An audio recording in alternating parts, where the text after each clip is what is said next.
Chapter 1. Tianlan held the baby in her arms in a daze. She looked at the newborn baby in her arms, and there was only one thing in her mind. The baby is so ugly. Tianlan looked at the baby for a while, and came to this conclusion. Auntie Lien said that newborns were all like this, and that they would be very beautiful when they grew up. Tianlan had never seen another baby, so Auntie Lien must be telling the truth. Tianlan didn't doubt it at all. This baby was Tianlan's only blood relative since she came to this world. It was a child that Tianlan gave birth to a few days ago. Tianlan was confused. She was living with her master on Mount Yuehua. Why was she here when she woke up? Why was she giving birth? Tianlan couldn't understand these things. She didn't want to think too much about things she didn't understand. Auntie Lien was the first person she saw when she woke up.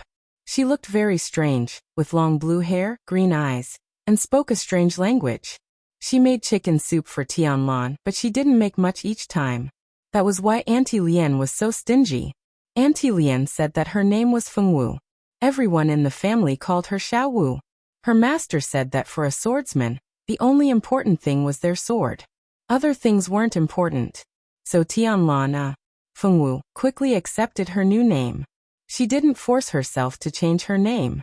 Little miss, it's time to eat. Auntie Lien made pig trotters for you today. You must eat more.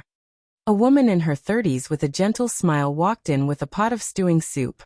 The woman first placed the pot on the table, then placed a small table that was meant for Xiaowu to eat on the bed. Only then did she place the pot on the table. Fengwu handed the baby to Auntie Lien out of habit, and happily ate the soup in the pot. This time, there was clearly more soup than a few days ago. Auntie Lien was a good person. She wasn't stingy. Fengwu changed quickly. Fengwu was so engrossed in eating her pig trotters that she didn't notice that Auntie Lien was looking at her with a puzzled expression.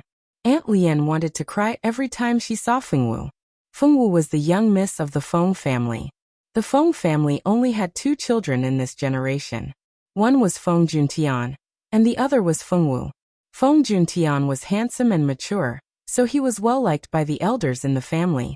On the other hand, Feng Juentian's twin sister, Fengwu, had an unruly and willful personality. She often bullied her cousins in the family, and was an unlikable little evil girl.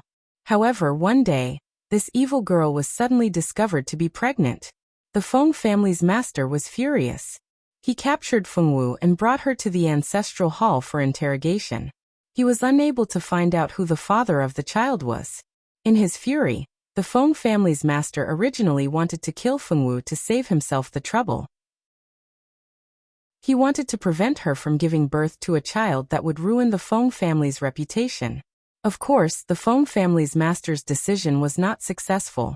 Fengwu's parents and her older brother, Feng Juntian, who had never been close to her, all knelt down and begged for mercy for Fengwu.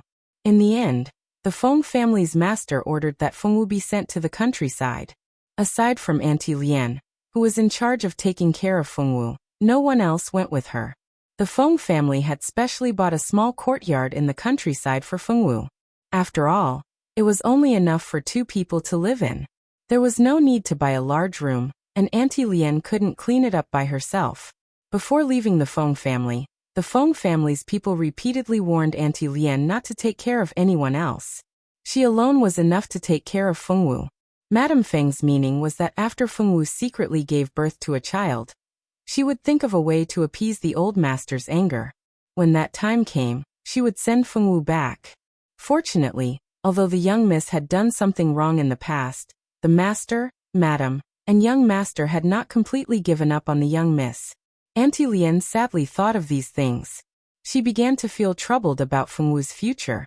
The young miss had already given birth to a beautiful baby boy, but the madam only told her to focus on taking care of the young miss. She didn't say when she would come to take the young miss back. Although she knew that this matter could not be rushed, and the key point was still to see what the old master wanted. Looking at this pure and cute young miss, Auntie Lien didn't know what to do. The young miss was only 14 years old. Because she had gotten pregnant too early, she had become a mother at such a young age. This was an extremely rare thing in the entire Heavenly Wind continent. In this world, everyone wanted to cultivate to a higher level of magic or the strongest sword skills. Because of magic, people generally had very long lives. After cultivating to the saint level, magicians or saint-level sword masters would have a lifespan of over 1,000 years. No one would do something as stupid as getting pregnant in their teens. Wanting to have a child was very harmful to the mother's body. After giving birth, a woman's power would be greatly damaged. Thus, many female swordsmen and magicians were unwilling to have children. Even if they wanted to have children, they wouldn't do it while they were young. After all, it was the prime time to practice magic and swordsmanship in their teens.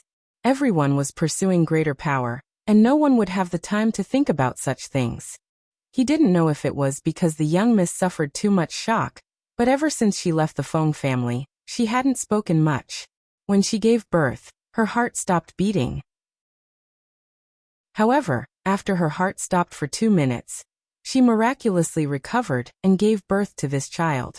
Auntie Lien was very satisfied with this pure young miss. Seeing such a well-behaved young miss, perhaps the master would change his mind and take the young miss home. I'm done eating. Feng Wu drank the last mouthful of soup and smiled in satisfaction. Auntie Lien stared dumbfoundedly at the bottom of the pot. That was enough for 5 people. The young miss had finished drinking so quickly. No matter how many times she watched, Auntie Lien still felt it was inconceivable. Feng Wu obediently stayed in bed for a month under Auntie Lien's insistence. Every day aside from eating she slept. Her small body finally gained a bit of weight. Her weak body from giving birth had recovered. Auntie Lien also felt that Feng Wu's recovery was very inconceivable. On the day of giving birth, the young miss vitality had been greatly damaged. With just one glance, she could tell that the young miss vitality had been greatly damaged. It would take at least a year or so to recover. However, it only took a month for the young miss face to become rosy again. Her body was clearly better than before she gave birth. Auntie Lien couldn't think of a reason, so she asked Feng Wu. Feng Wu only looked at her strangely with a puzzled expression. Auntie Lien thought that Feng Wu didn't know what was going on either, so she didn't think too much about it. She didn't want to be entangled in this unsolvable matter. Auntie Lien didn't expect that Feng Wu would think after she asked this question. Is a month considered very fast? Recently, she had been diligently practicing the internal energy that her master had taught her. She had only recovered 20% of her internal energy, so it took a month for her body to recover. This speed was already very slow. If her master knew, he would be scolded. Feng Wu's baby could eat a lot. Even if Auntie Lien gave Feng Wu a lot of nourishment every day, she still couldn't satisfy the little ancestor's needs. Often, because he didn't have enough to eat, he would pout and cry miserably. At this time, Feng Wu, as a mother, would look at the crying baby and say seriously, "Baby, don't cry. Crying children aren't good children. Look, even your mother doesn't cry." Of course, no matter how smart the baby was, he couldn't understand what she was saying. The baby didn't give her any face and continued to cry. Every time this happened, Feng Wu would give the baby to Auntie Lien with a serious expression and say seriously, "He's not a good child. He's not obedient." When she spoke, her small face was serious. Only her large eyes revealed a trace of grievance. It seemed that she felt wronged by the baby's unfilial behavior. Chapter 2. Back at Mount Yuehua, her master had taught her the same thing. But she had been obedient, and her master would pat her head and say she was a good child. Tianlan liked being praised by her master, so she worked hard to be obedient. Her master said that warriors shed blood, but not tears. Crying was the behavior of the weak. Tianlan was very obedient, and she never cried again. Her master liked Tianlan to be strong, so Tianlan had to do her best to make her master praise her. Although she couldn't see her master now, Tianlan would still do her best to follow her master's instructions. In Tianlan's heart, her master was the strongest. She would definitely know how obedient Tianlan was. Aunt Lien looked at the aggrieved woman and child, and she didn't know whether to laugh or cry. She didn't understand why the little miss liked to talk to the baby so much, even though she had told her that the baby couldn't understand her. "Little miss, we can't go on like this. I think we should hire a wet nurse for the baby."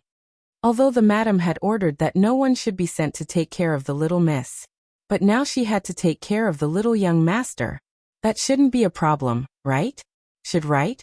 Fengwu didn't know what a wet nurse was, so she didn't say anything. In Fengwu's heart, Aunt Lien was the second strongest person after her master. Not only did she know how to cook, but she also knew how to take care of the baby. She always knew when the baby was hungry or wet. She didn't say anything. Fengwu admired these things. So every time Aunt Lien took care of the baby, Fengwu would look at her with admiration. It made Aunt Lien feel very embarrassed. Aunt Lien moved quickly. The next day, she found a wet nurse from town. But the wet nurse didn't work for half a day before she had to leave. It wasn't that the wet nurse wasn't good.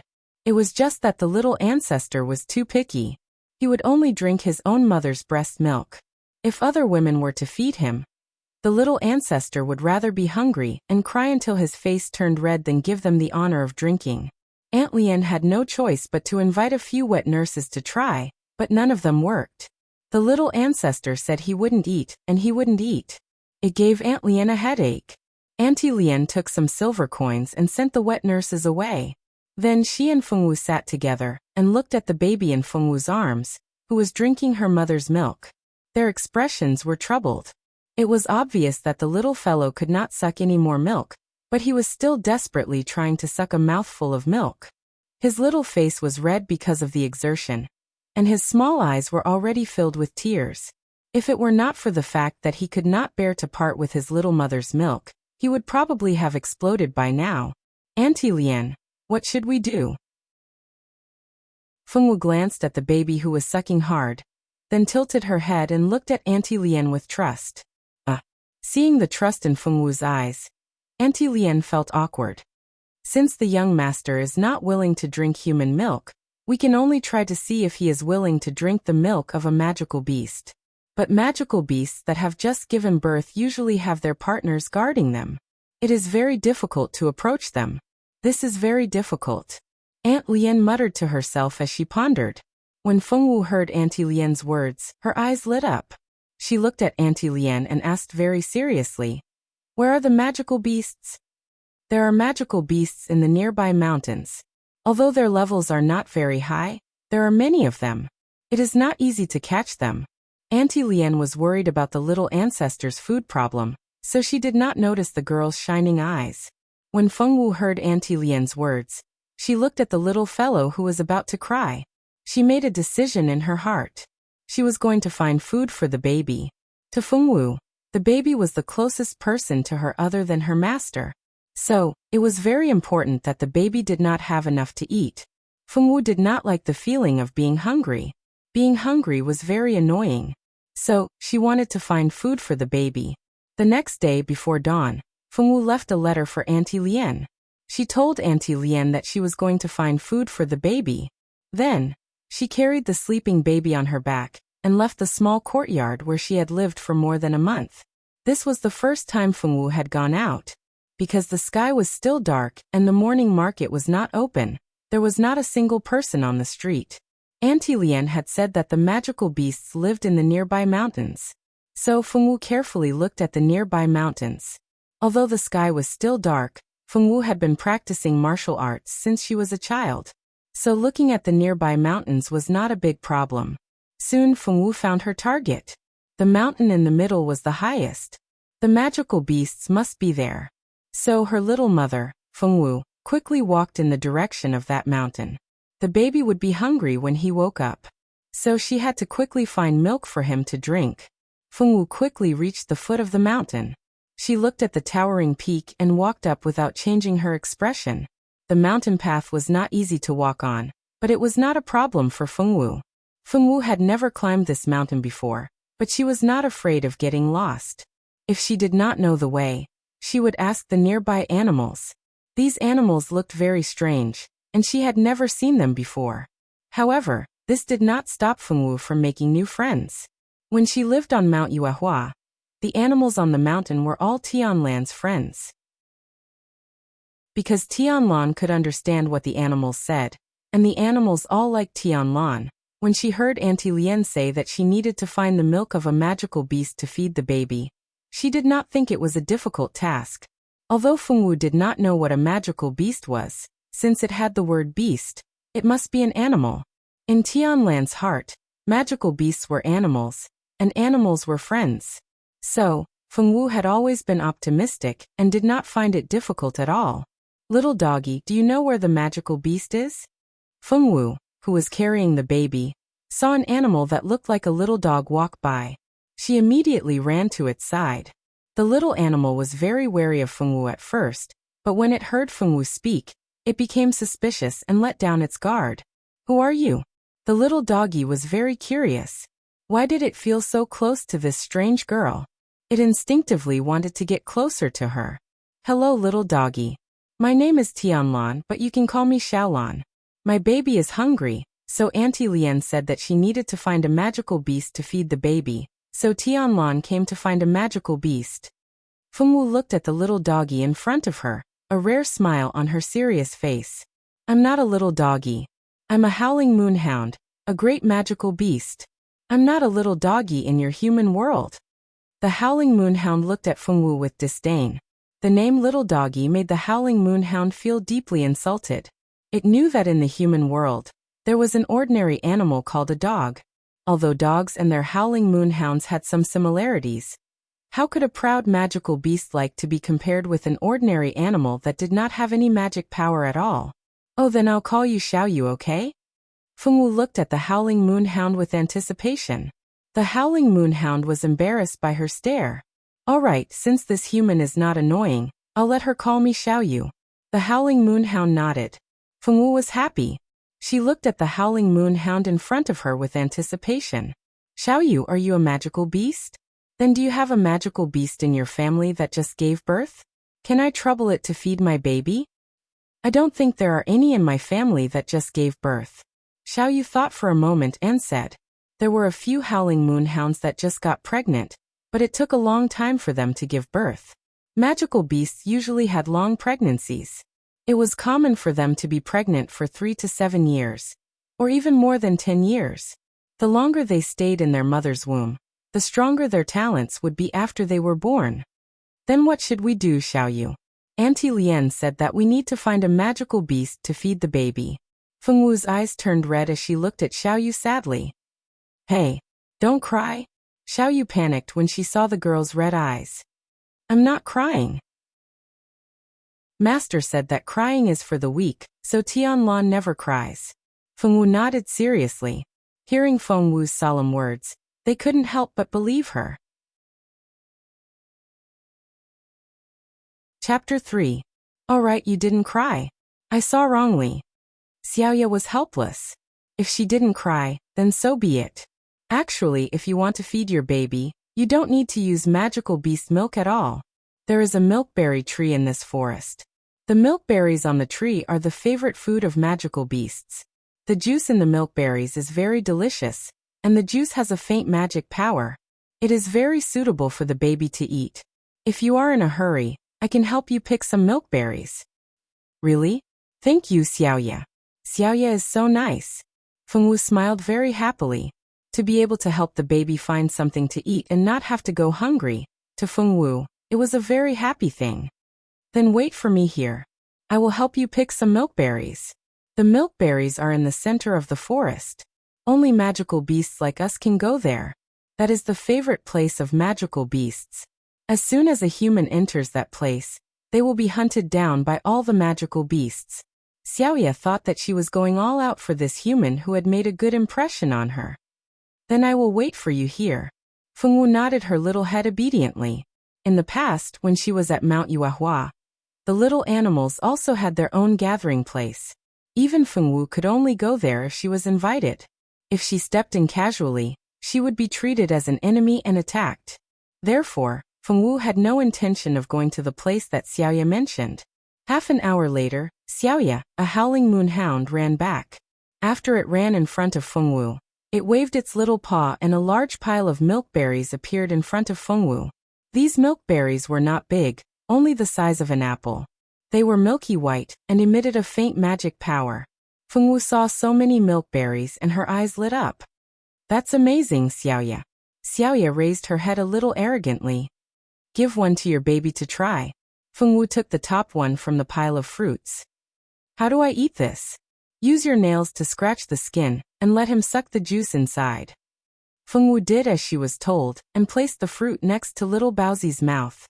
Sure enough, little Baozi smacked his lips and sucked on the fruit with relish. Although the milk fruit was only the size of an apple, there was a lot of juice inside. Although Fengwu's buns tasted better than other buns, he still couldn't finish sucking the juice out of one milk fruit. After the baby was full, the Fengwu didn't waste the rest of the food. She sucked up the juice in a few mouthfuls. After eating her fill, Fengwu began to worry about a problem. With so many milk fruits, how was she going to take them away? Fortunately, this problem did not trouble Fengwu for too long. Xiaoya helped her solve it. This is for you, take it and put it away. A black metal ring flew towards Fengwu in a parabola. Fengwu stretched out her small hand and caught it. This is a storage ring for you humans. We magical beasts don't need this thing. Drip your blood on it and take it, Xiaoya said generously.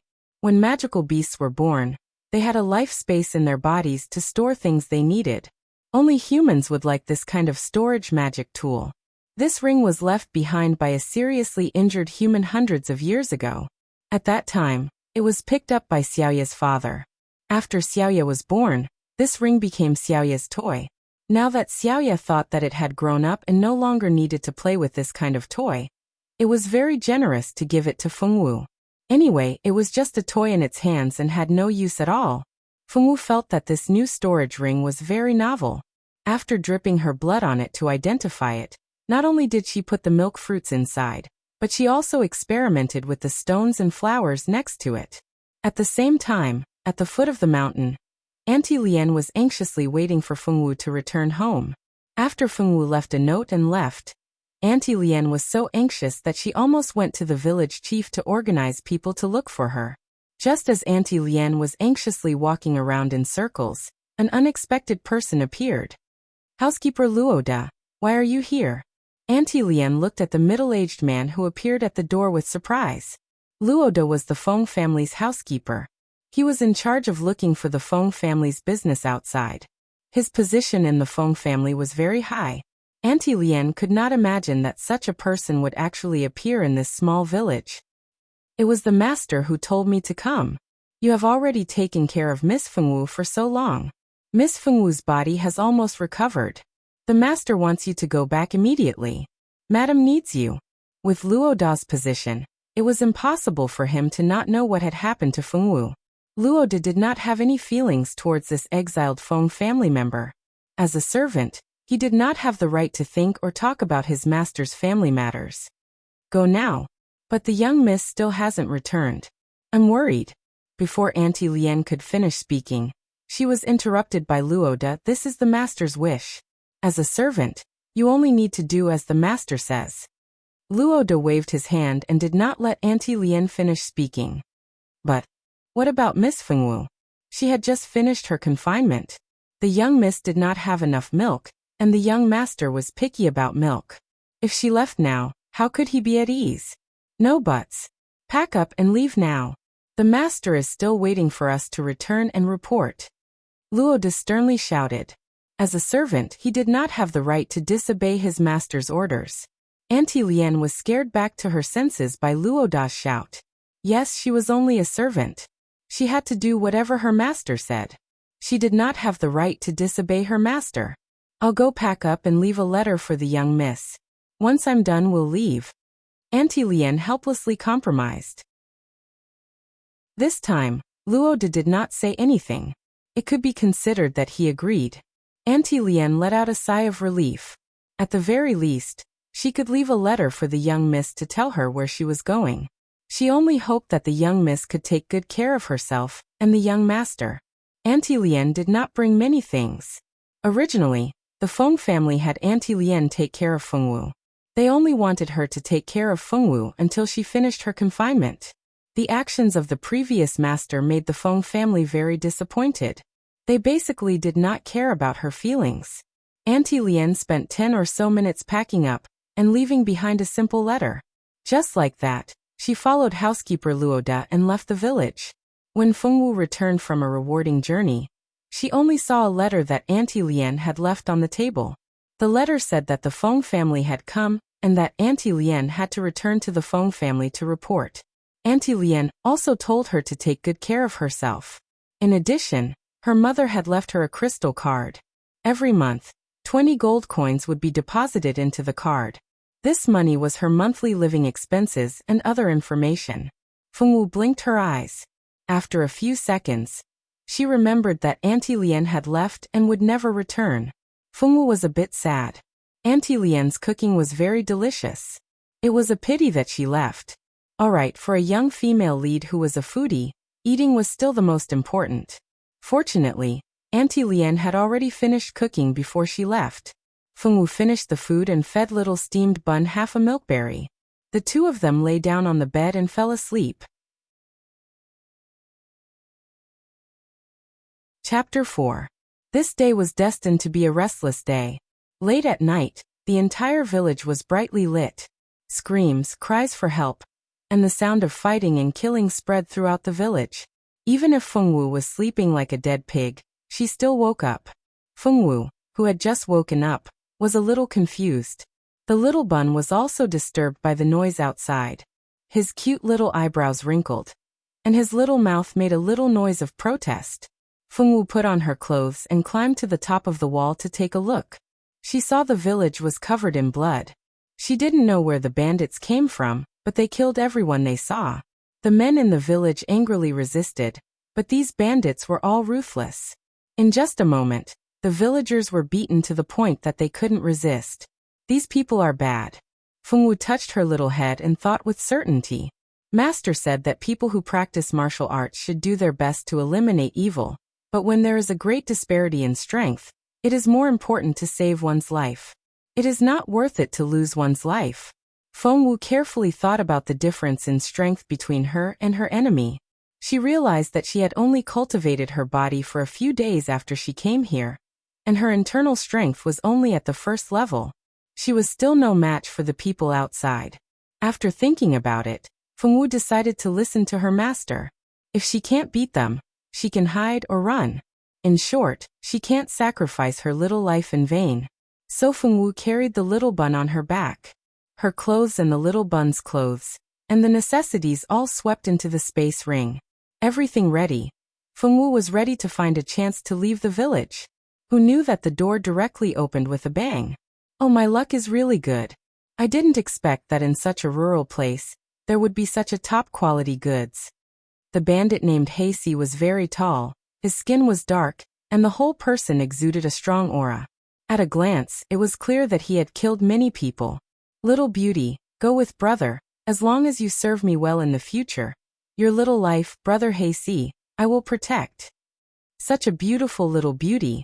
When he was tired of playing with her, he could sell her for a good price. It was a pity to kill Chi. Hasey drooled and stared at Fengwu. For Hasey, Fengwu is now a fish on the chopping board. She can't run away. Life and death is not up to him. As for the little bun on Fengwu's back, he was directly ignored by Hasey. Fengwu didn't understand what this person meant. Fengwu intuitively didn't like this person. I don't like you. Fengwu looked at Hasey and said. She did not like this person, and would not leave with him. This person was very bad. The way he stared at her was very annoying. Master said that men with this kind of eyes are not good men. If they dare to touch her, they can kill them directly. If they can't kill, they can run away. Master will back them up. Hasey felt that this little girl had a problem with her brain. In this case, shouldn't she be scared and scream or beg for mercy? How can this girl be so calm and say that she doesn't like him? Who wants you to like, obediently serve lousy well, let lousy sell you for money? Hasey disdainfully thought. Come on, little beauty, go with brother. Hasey was too lazy to waste time with Fengwu. He stretched out his big black hand and rushed to catch her. Fengwu quickly took out a small sword from the space ring when Hasey rushed to her. This small sword was the original owner's. Because she liked it very much, when she left Feng family, the original owner also took it out. This sword is very sharp and very light. It is very suitable for women to use. Fengwu found this small sword a few days after giving birth. She liked it and took it directly with her. At this time, Fengwu intuitively took the small sword in her hand and stabbed it unexpectedly. This sword did not have the slightest murderous intent, but it was not sloppy. It stabbed towards He-Si's vital point. He-Si is worthy of being a murderous robber.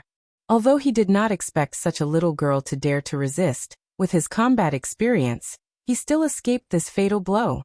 Unfortunately, although the first sword was avoided by him, the second sword was like moving clouds and flowing water, so that He-Si could no longer escape and was directly cut in the neck. He-Si's eyes widened. He didn't think that he would die in the hands of such a thin little girl. Although he had been prepared to die in this line, he didn't think that he would end his life in this way.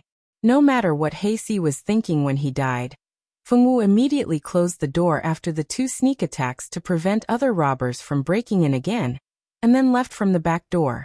She hid all the way and finally fled to the edge of the village. But outside the village, a lot of robbers gathered there, and it was impossible to go out. With Fengwu's current skill, it is no problem for one to fight 3 or 5, but these 100 or 200 robbers, how can she be the opponent? In desperation, Fengwu changed her route and went to the only dilapidated house in the village.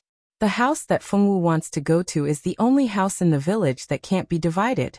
Because the previous directors have died, the villagers said that the house is very strange, so no one wants to go to the house. Even children are warned by adults not to come here to play. Now the whole village is full of robbers, so she can't run. Fengwu decided to find a place to hide according to her master's words. The place to hide is of course this broken house that no one wants. First, the house is too dilapidated. It is estimated that no one except beggars will look at the house here. Second, there are relatively many places to hide near this house. Kill them, don't leave anyone alive. No, I beg you to let me go, don't touch me. My child, let go of my child. Around the sound of fighting, many women were pressed under the body of the robbers. Fengwu saw it in her eyes, but did not go forward to save them. Master said that you have to think clearly about what you do. You know you can't do it, but you still do it. That is a fool.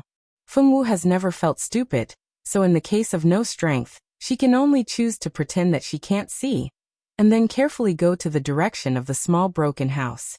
She went to the courtyard of the small broken house. Sure enough, there is no one here. She looked around and finally chose to hide in the well. This well has already dried up, there is not a drop of water in it. This kind of place is suitable for hiding. Fengwu ran to the side of the well, and directly used Qinggong to jump into the well. After jumping into the well, Fengwu is a little stunned. She didn't expect that there is someone in the well. It is a little boy. Because the well is too dark, Fengwu can see clearly that the other party is a little boy, because he cultivates internal strength. As for his appearance, Fengwu can't see clearly. Chapter 5. I didn't expect there to be someone as smart as me in this village. The little boy seemed surprised. Who are you? Fengwu wasn't familiar with the people in the village. During her confinement period, she had been lying in bed obediently. She had never seen anyone other than Auntie Lien. Fengwu was curious about this little boy. She stared at him without blinking. My name is Tank.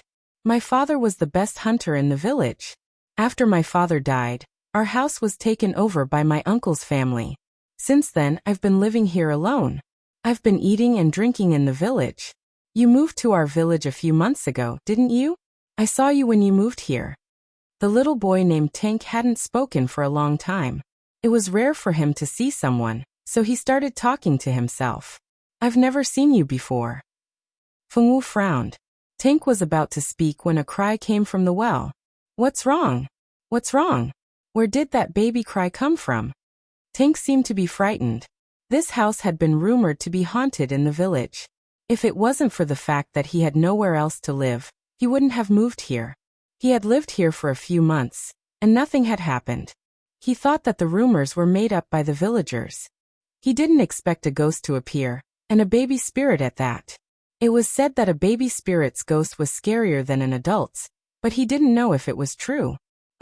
Baby. Fengwu heard the baby crying and quickly put him down. She touched the baby's diaper and found that it was wet. Tank saw the baby in Fengwu's arms with the help of the weak moonlight. Thank God he wasn't a ghost. Is this your little brother? I didn't see you with a child when you came here. Tank scratched his head, wondering if he remembered wrong. Maybe they had brought a baby with them when they came, but he didn't notice. This is my baby. Little Baozi was not her younger brother, but her son. Fengwu was very clear about this. You gave birth to her. How could she have a child at such a young age? Tianke couldn't understand. Yes.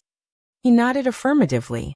After that, Fengwu took the diapers and began to fret. She didn't know how to change diapers. Ever since the little bun was born, Auntie Lian had always taken good care of him. Other than feeding him, Fengwu played with the little bun. She didn't even need to change the little bun's urine. Now that Auntie Lian was gone, the problem came. Fengwu didn't know how to change diapers. What should they do? What are you doing? Hurry up and change it for him. It stinks. Tank couldn't stand it anymore and shouted. The well was filled with the smell of poop.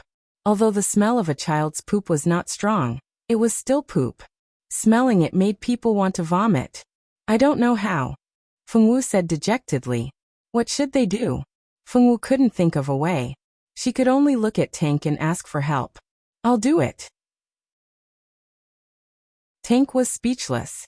She said it was her child, but she didn't even know how to change diapers.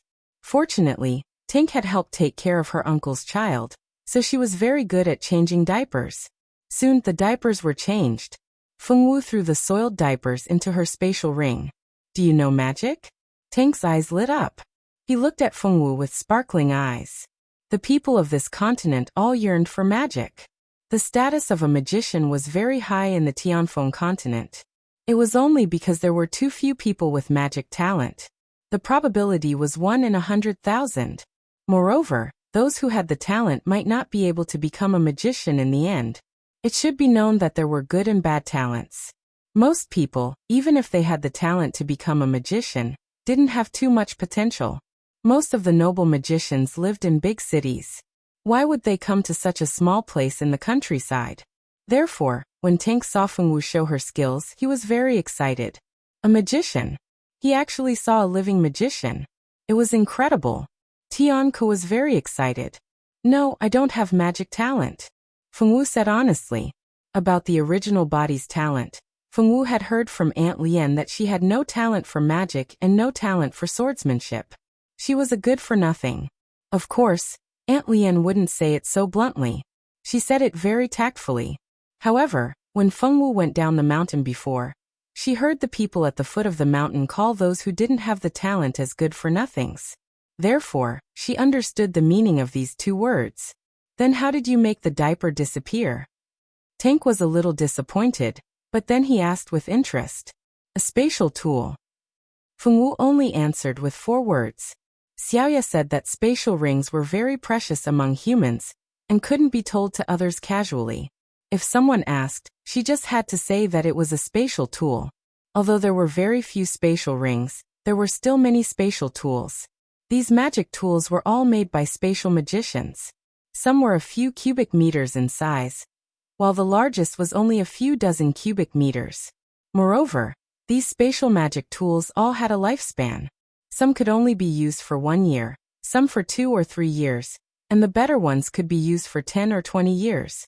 Those magic tools couldn't be used forever like this spatial ring. Moreover, the space inside was very large. The spatial ring that Xiaoya gave Fengwu had many things hidden in its previous owner, but Fengwu didn't have time to see what those things were. So it's a spatial tool. How rich. When Fengwu mentioned spatial tools, Tank understood. This kind of magic tool was widely used in the Heavenly Wind continent. Even the town's merchants would buy them. The cheapest spatial tool could be bought for 10 gold coins. It was 5 cubic meters in size and could be used for a year. So when he heard Fengwu say that it was a spatial tool, Tank wasn't surprised. The two of them whispered a few words to each other, and then stopped talking. The fighting outside was still going on, and they were afraid that if they were too loud, they would attract the attention of the people outside. After another half an hour, the fighting outside gradually quieted down. It seemed that the massacre was coming to an end. Sure enough, The fighting became quieter and quieter, until they couldn't hear anything anymore. The small hut they were in had been searched by some people, but when they saw that there was nothing inside, they left cursing and swearing. Not long after that person left, the world outside the well was covered in flames. Fengwu and Tank didn't dare to leave the bottom of the well. The two of them hid at the bottom of the well, and didn't even dare to speak, afraid that a bandit would suddenly appear and overhear their conversation. If that happened, it would be hard to say whether or not they would be able to keep their lives. Time passed by minute, running for their lives and mentally exhausted. The two of them were so hungry that their stomachs were growling. Fengwu rubbed her stomach pitifully. Aunt Lian's delicious food had all been eaten, and she was very hungry. Chapter 6. Blinking her eyes, Fengwu suddenly remembered that she still had milk fruits to eat. Xiaoyu had helped little Baozi pick a lot of milk fruits. Thinking of this, Fengwu narrowed her eyes and smiled. She used her mental power to connect with her spatial ring, and 1 or 2 milk fruits appeared in Fengwu's hand. Fengwu generously gave a milk fruit to Tank. Now that the two of them were both at the bottom of the well, Fengwu naturally wouldn't be stingy. Tank blushed as he took it. Fortunately, the bottom of the well was very dark. Other than the outline of a person, even his skin color couldn't be seen clearly, let alone whether he was blushing or not. Tank blushed and softly thanked her. He took a bite, and the juice from the fruit almost made Tank choke. What kind of fruit is this? It's so juicy. There's also a hint of milk taste. I've never eaten it before. It's probably a high-end fruit that only people in the city eat. Tank found an excuse and didn't think too much about it. He sucked the juice from the milk fruit in big mouthfuls, and even licked his hands clean. The night passed like this. The next day, when the first ray of sunlight shone on the bottom of the well, Fengwu carefully climbed out of the well. The surrounding houses had been turned into ruins, and even the ground was dyed red. Fengwu carried little Baozi to the edge of the well. Looking at the unfamiliar village, she felt a little upset. Not long after Fengwu came up, Tank also climbed up with the rope that held the bucket. Looking at the village that had become hell on earth, Tank's feelings in his heart were much stronger than Fengwu's. After all, this village was where he grew up.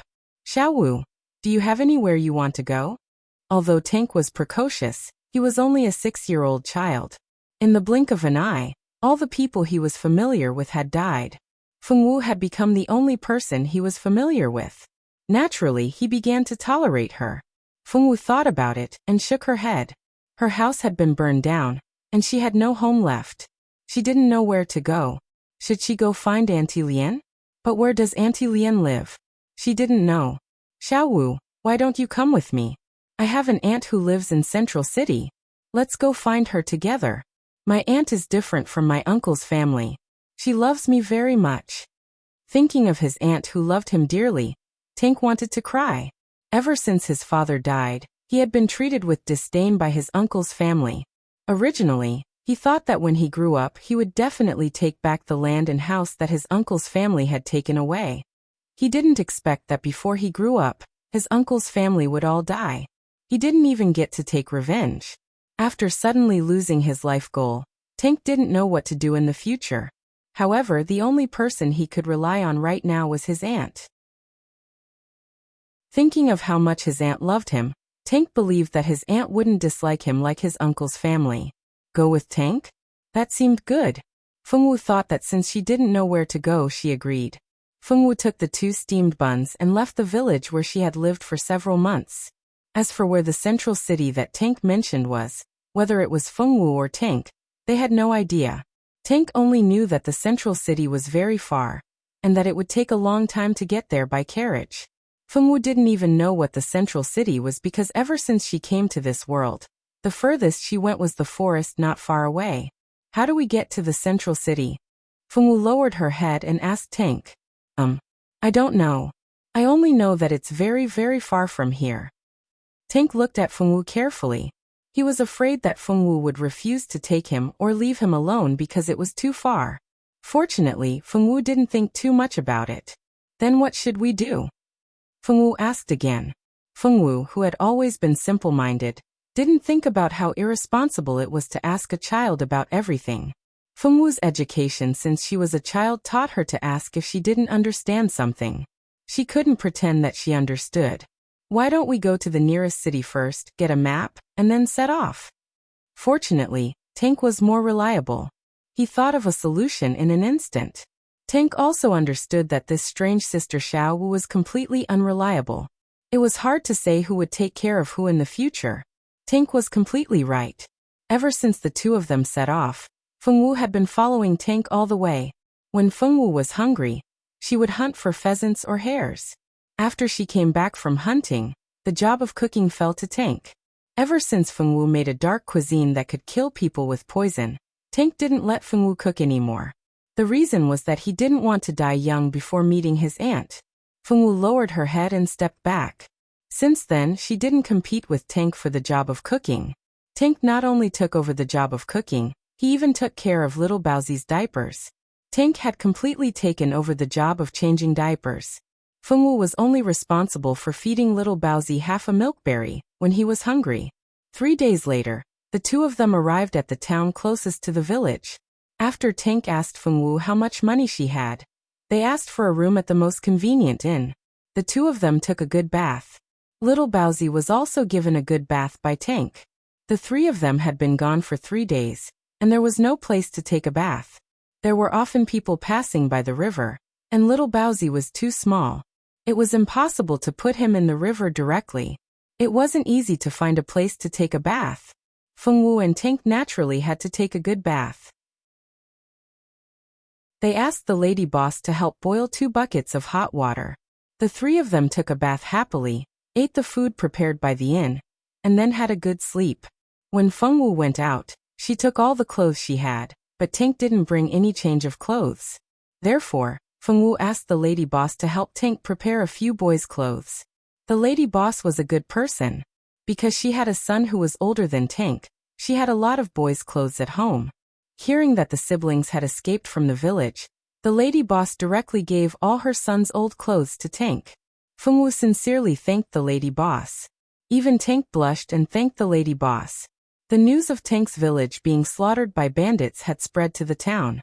The lady boss knew that Tank and Fengwu were survivors of the village, so she was very sympathetic. She even prepared a bigger meal for them than for others. Fengwu felt that the lady boss was a good person, so she asked the lady boss how to get to the central city. The lady boss only said that Yang City was very far, and it would take them at least 1 or 2 years to get to the central city. Chapter 7.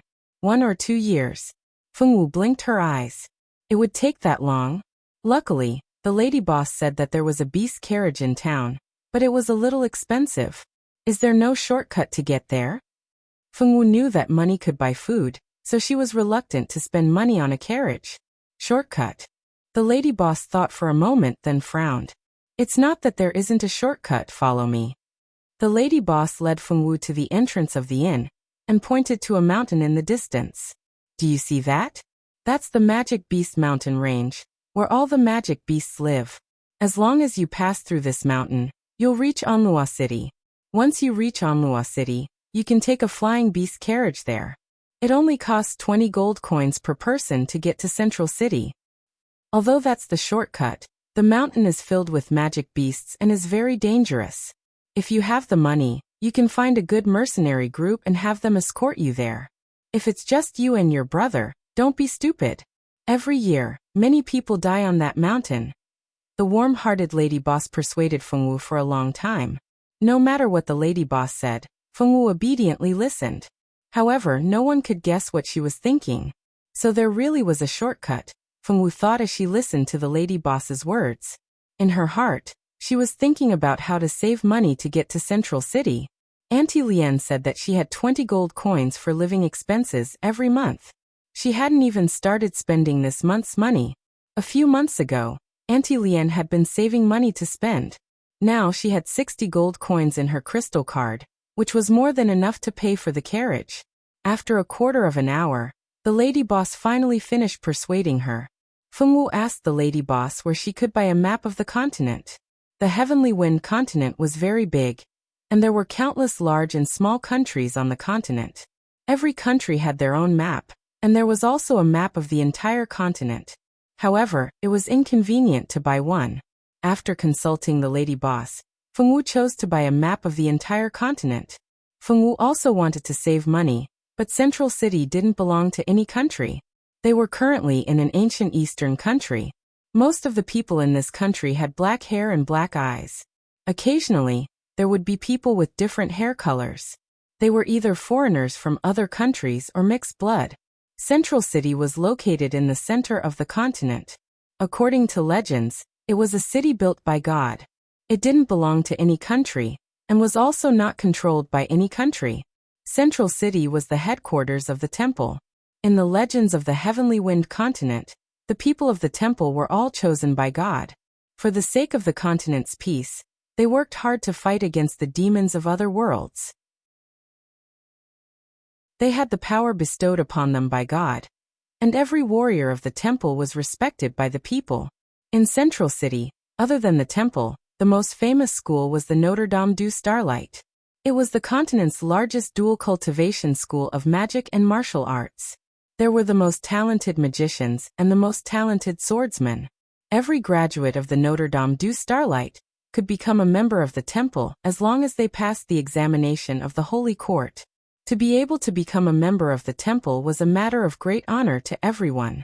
Feng Wu wanted to bring Tank to Central City, so she had to buy a map that could be used by the entire continent. Only then would she be able to calculate the most time and cost-effective route. Under the lady boss's guidance, Feng Wu went to a shop that specialized in miscellaneous goods, and spent 5 gold coins to buy a map of the continent. After leaving the shop, Feng Wu looked at the map in her hand and pursed her lips. 5 gold coins. She could buy a lot of meat buns. Meat buns were only 2 copper coins each. 5 gold coins could last her for a very long time. Although her heart ached for the gold coins, Feng Wu quickly got over it. Feng Wu had always been very open-minded, and she would not dwell on any worries for too long. When are we leaving? Tank excitedly ran circles around Feng Wu. The little bun was placed on the bed by Feng Wu, and she let him play by himself. Ever since he was born, apart from being picky with his food, he was a very worry-free child. We'll leave tomorrow after we buy some food. Feng Wu had already calculated the shortest route using the map. Just as the lady boss had said, the only way to save time and money was through the Magic Beast Mountain Range. Feng Wu finally decided to take the route through the Magic Beast Mountain Range, and she did not intend to hire mercenaries to protect them. Firstly, she had the ability to protect herself. Secondly, mercenaries were too expensive. Feng Wu expressed that she did not have the money. She could not afford to hurt a poor child. All right, then we'll go hire a beast carriage tomorrow morning. Tank thought about how he had never ridden a beast carriage before, and became excited just thinking about it. We won't hire a beast carriage. We'll go through the mountain in the back. Feng Wu took out a large meat bun and took a bite. Feng Wu found that the meat buns in the shop next door were large and fragrant, especially to her taste. So Feng Wu bought a lot of meat buns and stored them in her interspatial ring, so that she could eat them whenever she was hungry. Tank stared blankly for a moment, then began to think about which mountain Feng Wu was talking about. After thinking for a few seconds, Tank understood and cried out, "No, that mountain is full of magical beasts. With just the 2 of us, the magical beasts won't even be enough to fill the gaps between our teeth." He was only 6 years old, okay? That idiot Feng Wu was basically going to commit suicide. He hadn't lived enough yet, okay? Not just the 2 of us, there's also the baby. Feng Wu pointed at little Baozi, who was spitting bubbles on the bed. Seeing that Tank did not include little Baozi in the group, Feng Wu expressed her displeasure. Little Baozi seemed to sense that they were talking about him. He opened his round eyes and looked at Feng Wu and Tank, as if asking what they were doing. All right, even if we include the baby, do you think that with just the 3 of us, we can pass through the magical beast forest? Tank was speechless. At this time, she still had the energy to care about this. Tank had always felt that he was a mature person. Although he was younger than Feng Wu, he was more mature than Feng Wu. In the past few days, little Baozi Tank had completely seen through the Feng Wu girl's nature. Fengwu's nature could be described in one word, and that was stupidity. Now his evaluation of Fengwu had to change. Not only was she stupidity, but she was also stupid. Tank puffed up his face and glared at Fengwu angrily. This was the first time that Tank, who had always been very mature, was acting like a child. Don't worry, I'll protect you and the baby, Fengwu promised seriously. Tank lowered his head dejectedly. After a few days of trust, little Baozi already knew that although Tank mostly asked for his opinion, when she decided on something, she would definitely do it. No matter what happened, she would not change her decision. In a way, Fengwu was very stubborn. All right, do as you wish. Tank was too lazy to say anything more. She didn't even care about the lives of the mother and child. He only had one life, so what could he use to protest against Fengwu?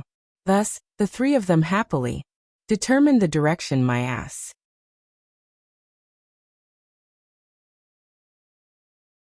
Chapter 8. The next day, Fengwu took Tank, steamed bun, and little bun to check out of the hotel. She then ran to the steamed bun seller and bought several hundred meat buns, 200 steamed buns, and a large pile of cooked corn. She then went to the grocery store to buy many seasonings, as well as several hundred beef skin water bags. She bought over 100 bags of rice, as well as some pots and pans for the kitchen.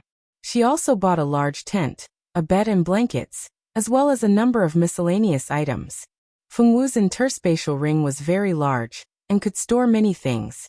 She spent less than 5 gold coins to buy such a large pile of things. Tank followed behind Fengwu. Seeing Fengwu's crazy buying manner, he felt as if he didn't recognize Fengwu anymore. Before today, she had clearly been a miser. When it came to money, she would definitely be very careful. How had she changed after just one night of sleep? Was it because Fengwu had changed too quickly, or was it because the world had changed too quickly? Little Bun Tank expressed that he didn't understand at all. He begged for help, for an explanation, for all sorts of things. After buying everything, Fengwu carried Little Bun on her back, with Tank following behind her. One big hand and two small hands holding a map, they set off towards the mountain range of magical beasts. The mountain range of magical beasts was one of the largest mountain ranges in the ancient eastern country. It covered an extremely large area. After passing through the mountain range of magical beasts, it didn't take long for them to reach the border city of Onlua City. Fengwu led Tank into the mountain range of magical beasts.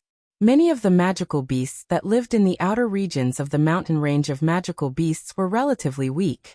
The universal map that Fengwu had bought didn't have many routes in the mountain range of magical beasts. Apart from the routes into the mountains, the routes within the mountain range of magical beasts weren't marked out. Perhaps it was because the magical beasts inside were too strong, so no one had the ability to draw out a complete map of the mountain range of magical beasts. And those who had the ability wouldn't have spent the time to draw out a map. Look, why are there 2 children? Within a small mercenary group that was hunting for low-level magical beasts in the outskirts of the mountain range of magical beasts, one of them discovered a large group of 2. These people obviously ignored Little Bun, who was behind Fengwu. Little Bun yawned behind Fengwu. The sun was so comfortable he wanted to sleep. It looks like they want to go into the mountains. They don't want to live anymore. Kids nowadays are so reckless. I wonder which family they are from.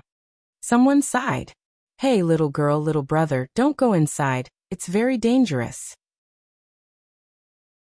A kind-hearted female mercenary couldn't bear to see such a young child buried in the mouth of the demon mountain. So she cried out. Hey!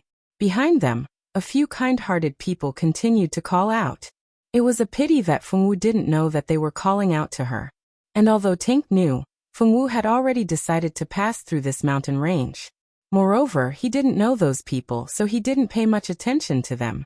The kind-hearted mercenaries called out a few times, and not long after, Fengwu and Tank's small figures disappeared in front of everyone's eyes. What's wrong with those 2 children? Aren't they looking for death? A female mercenary frowned. Why do you care what they do? They're not your children. If they want to die, we won't stop them. But they... The female mercenary wanted to say something, but was interrupted by the leader of their mercenary group. All right, let's not talk about it anymore. We've already warned them. We've already done our best, the tall and sturdy captain said. Thus, no one said another word. The members of the small mercenary group began to seriously search for traces of low-level magical beasts. 3 months later, standing at the gate of Onlua City, Tank didn't dare to believe that he had left the legendary mountain range of magical beasts just like that. In this 3 months, Tank discovered that Fengwu was even more miraculous than he had imagined. Those vicious magical beasts actually didn't attack Fengwu. Moreover, Fengwu also understood the language of beasts. When she didn't know the way, she would ask the magical beasts for directions. He didn't know what was wrong with those magical beasts, but they actually helped Fengwu point the way. Some of the more idle ones would even lead them for a while. The peaceful coexistence between human beings and demon beasts had broken Tian's understanding for 6 years since she was born. It turned out that magical beasts also had times when they didn't attack humans. He had always thought that the relationship between humans and magical beasts was a mutual hunting relationship. Humans hunted magical beasts in exchange for money. Magical beasts' magic cores were also essential materials for making enchanted weapons. Magical beasts, on the other hand, could increase their strength by eating human flesh. Because of this, the relationship between humans and magical beasts could never be considered friendly. This peaceful scene naturally had a huge impact on Tank. Tank had once suspected that Fengwu was a legendary beastmaster. The so-called beastmaster referred to people who possess some kind of special talent and use certain methods to train magical beasts and make them fight for them. Under normal circumstances, if a human wanted to form a contract with a magical beast, there were 2 ways. The first way was for the magical beast to take the initiative to form a contract with you. This kind of contract was mostly equal. Moreover, before the contract was formed, you had to first defeat the magical beast you wanted to form a contract with. If you couldn't suppress the magical beast in terms of strength, why would it form a contract with you? The second way was for the beast master to train the magical beast first, and then for the human to form a master-servant contract. Of these 2 methods, the first was naturally the best. It should be for the magical beast that had been trained by the beast master. The suppression on the magical beast's strength was greater, and the magical beast's strength couldn't exceed its master's. On the other hand, a contract of equal status didn't have such restrictions, and was better for the magical beast's growth. Tank guessed that Fengwu was a beast master, and immediately asked Fengwu for confirmation. Fengwu shook her head, saying no. Tank didn't really believe her. However, after interacting with Fengwu for so long, he knew that Fengwu wouldn't lie, unless she didn't want to answer. If she answered, then her answer would definitely be true. Tank couldn't understand why Fengwu was so popular with the magical beasts, but he couldn't be bothered to think about it. Onlua City was located at the border between the ancient eastern country and the central city. It was one of the largest cities in the ancient eastern country. There were many merchants coming and going here, and the city was very prosperous. After seeing Onlua City, the 2 country bumpkins Fengwu and Tank realized that the small town that they had thought to be very grand was actually so small. Look at the houses, the carriages, the clothes, the food they were selling. Whoa! As expected of Onlua City, Tank exclaimed. Beautiful. Fengwu carried Little Bun on her back. Like Tank, she also felt that the city was very beautiful. The furthest Sky Blue had ever been to was a small town at the foot of Mount Yuehua. She had never seen such a beautiful city. Che, country bumpkins, don't block the way. You really haven't seen the world. What a disgrace. Fengwu and Tank turned around upon hearing the voice, only to see a blue-haired girl with her arms crossed, looking at Fengwu and Tank with disdain. It was obvious that those words had come from this girl's mouth. Ugly woman, you're the country bumpkin. Your whole family are country bumpkins. Tank's face turned red, glaring angrily at the blue-haired girl. Damn brat, what nonsense are you spouting? How dare you speak to me like that? Do you know who I am? The girl was so angry that her ample chest heaved up and down. The nearby men who were watching the show couldn't help but drool as they looked at the beauty in front of them.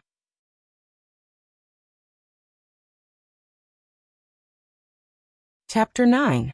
The appearance of the blue-haired girl was obviously not from the ancient eastern countries, and it was unlikely that she was a mixed blood, so this girl could only be from other countries.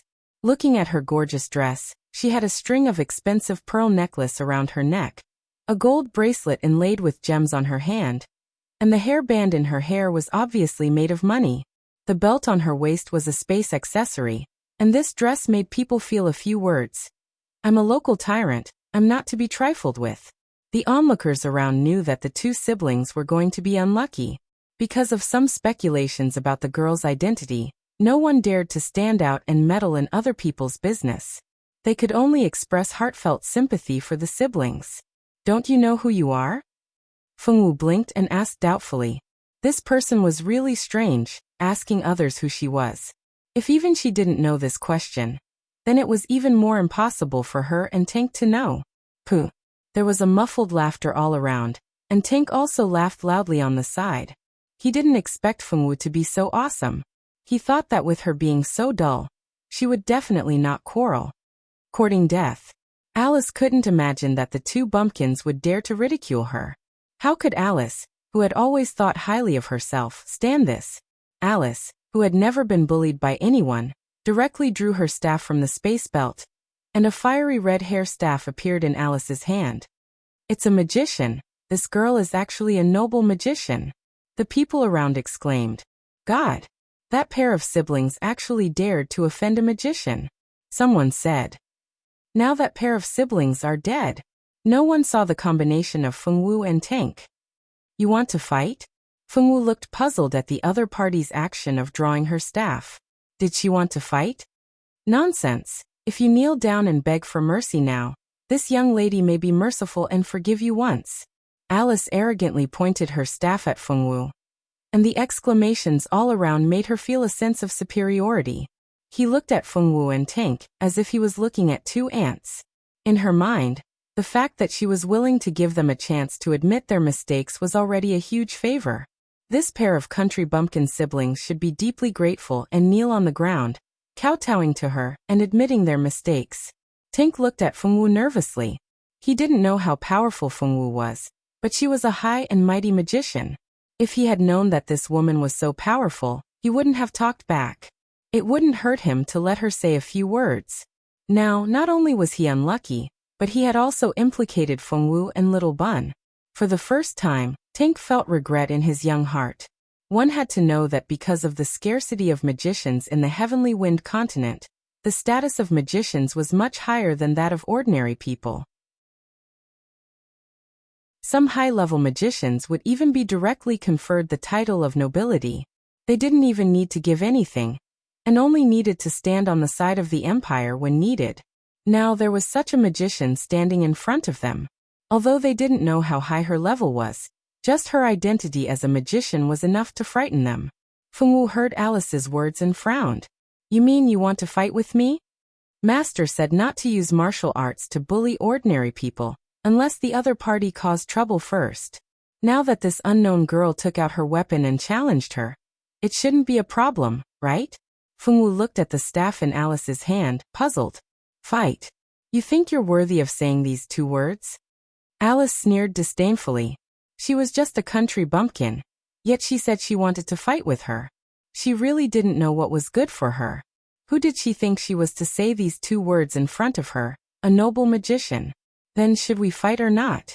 The people here were really not straightforward. Fengwu pursed her lips, unhappy. Then should we fight or not? You're courting death. Alice had never seen someone so eager to be beaten up. She was furious. She felt that she had been underestimated. Chanting an incomprehensible incantation, Alice began to circulate the magic in her body, wanting to cast a fireball spell to make the other party suffer.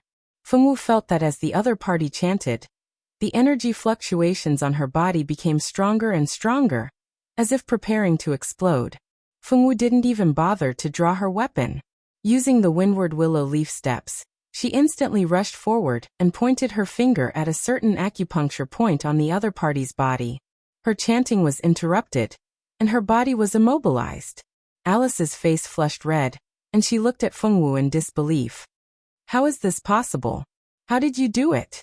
Alice couldn't believe that the country bumpkin standing in front of her could resolve her attack so easily. She was completely defeated by the other party. Should she be glad now? Although fighting wasn't forbidden in Onloa City, It was forbidden to cripple and kill. I won. Fengwu looked at Alice with a serious face and announced the final result. Let go of me. What do you want? I am the daughter of the president of the Amy's Chamber of Commerce. If you touch me, my father will never let you go. Now that she had fallen into the hands of Fengwu, in order to not be humiliated by the other party, Alice could only bring up her father, hoping to scare the other party away in the name of her father. Unfortunately, Alice was completely wrong. For a country bumpkin like Fengwu, who had never seen the world, what president of the Amy's Chamber of Commerce? The Fengwu girl expressed that she didn't know and didn't know. She's actually the daughter of the president of the Amy's Chamber of Commerce, no wonder. A middle-aged woman stood outside the crowd with an expression of understanding. Shoo. What nonsense are you talking about? Do you want to die? The man beside the woman quickly pulled her back, not allowing her to speak nonsense. The woman seemed to have only just reacted and hurriedly looked around. Seeing that the surrounding people were discussing the Amy's Chamber of Commerce and no one had noticed her, she heaved a sigh of relief. One had to know that the Amy's Chamber of Commerce was the largest chamber of commerce in the Yanido country. Even in the ancient Eastern countries, they had business dealings with them, and the money they earned was uncountable. When the surrounding onlookers heard that the girl was from the Amy's Chamber of Commerce and was the president's daughter, they knew that the siblings were in big trouble. Let's go. Unexpectedly, Fengwu didn't care about Alice at all and directly pulled Tank forward. Hey, don't go, quickly let me go. Was there a mistake? Shouldn't she confess her mistakes in fear and trepidation, and then ask for her forgiveness? She actually left just like that. Not only Alice, but the surrounding onlookers also couldn't understand what this girl was thinking. The acupoints will be unlocked by themselves in an hour. After saying this, the girl left without looking back. She didn't even turn back, even though the unlucky Alice was screaming until her throat was about to break.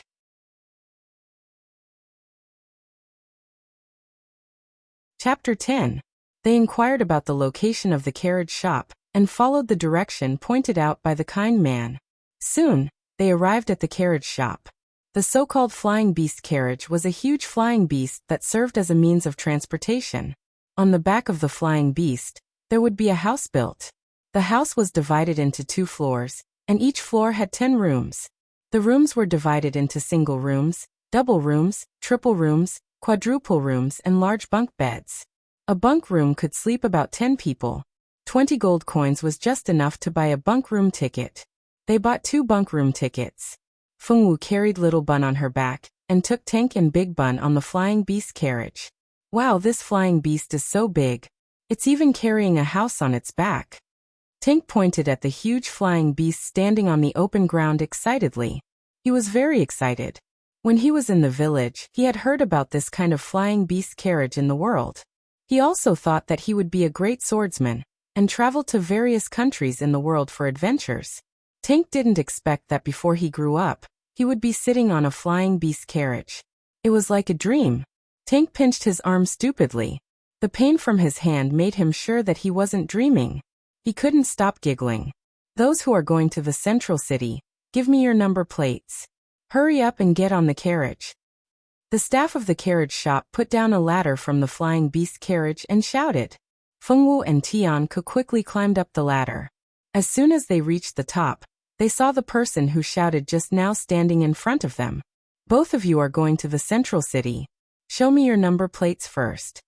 The staff appeared in front of them with a professional smile. We are going to the central city. These are our number plates. Fengwu handed over the 2 number plates that she had spent 40 gold coins on. The number plates were like the tickets in the future. One had to get on the carriage with the number plates. Without the number plates, one couldn't take the flying beast carriage. After checking the number plates, the staff made way for Fengwu and Tank to rest in their rooms. However, before they left, the staff kindly reminded Fengwu that there was no distinction between men and women in the bunk. If they had the money, it would be better to buy a double number plate. Fengwu thanked the kind staff and led Tank to the room she had booked. When the 2 of them entered the room, the 4 men who were chatting in the room all stopped talking and stared blankly at the 2 of them who shouldn't be in the room. Did they see wrongly?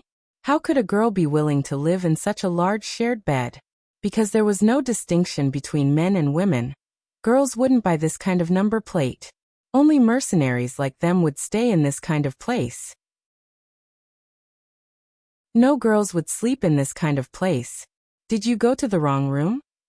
A middle-aged man dressed like a mercenary asked with uncertainty. He smiled at Fengwu as he spoke. Although this man had a long scar on his face, and his smile looked even scarier, he still tried to make himself look kind so that he wouldn't scare the little lowly. Stop smiling. You look even scarier when you smile.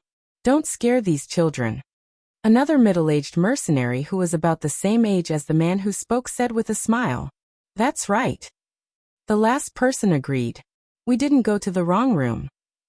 Fengwu was very sure that the number plate she saw at the door was the number on her number plate.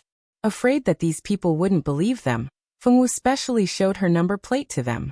When Tank saw this, he also took out his number plate. He was afraid that these people wouldn't believe them and would chase them away. They took the number plates of the two little guys and looked at them. It was really this room.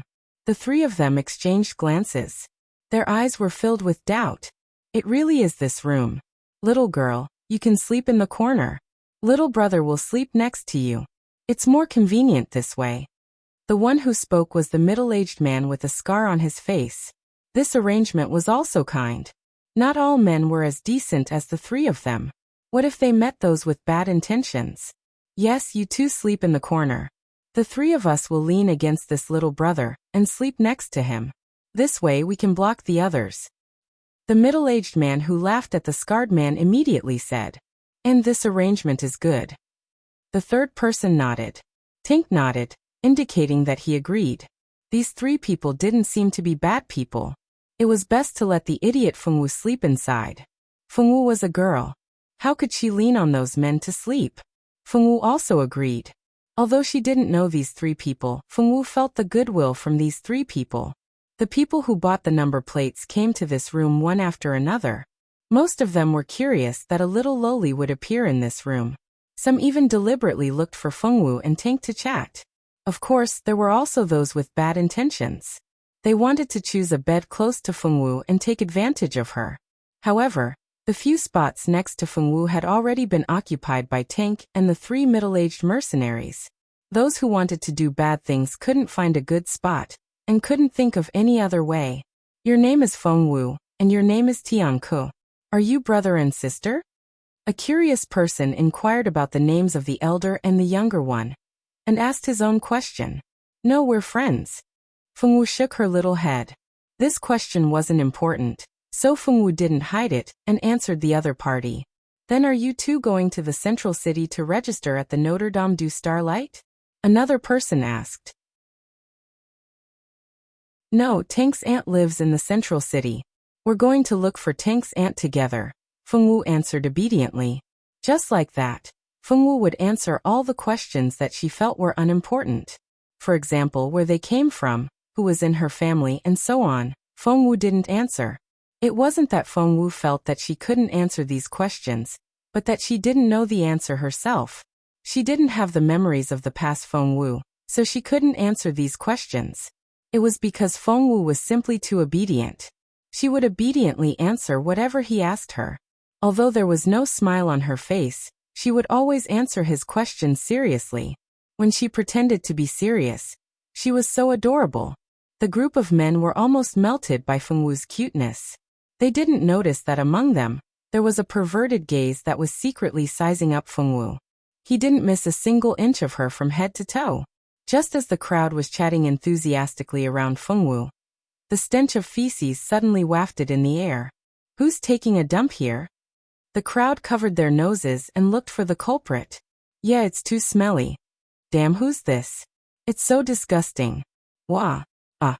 A baby's cry suddenly echoed in the room. Where did this baby come from? Someone started looking for the source of the cry. Did someone bring a baby in? Why didn't I notice? I didn't see it either. Ah, it's the baby who took a dump.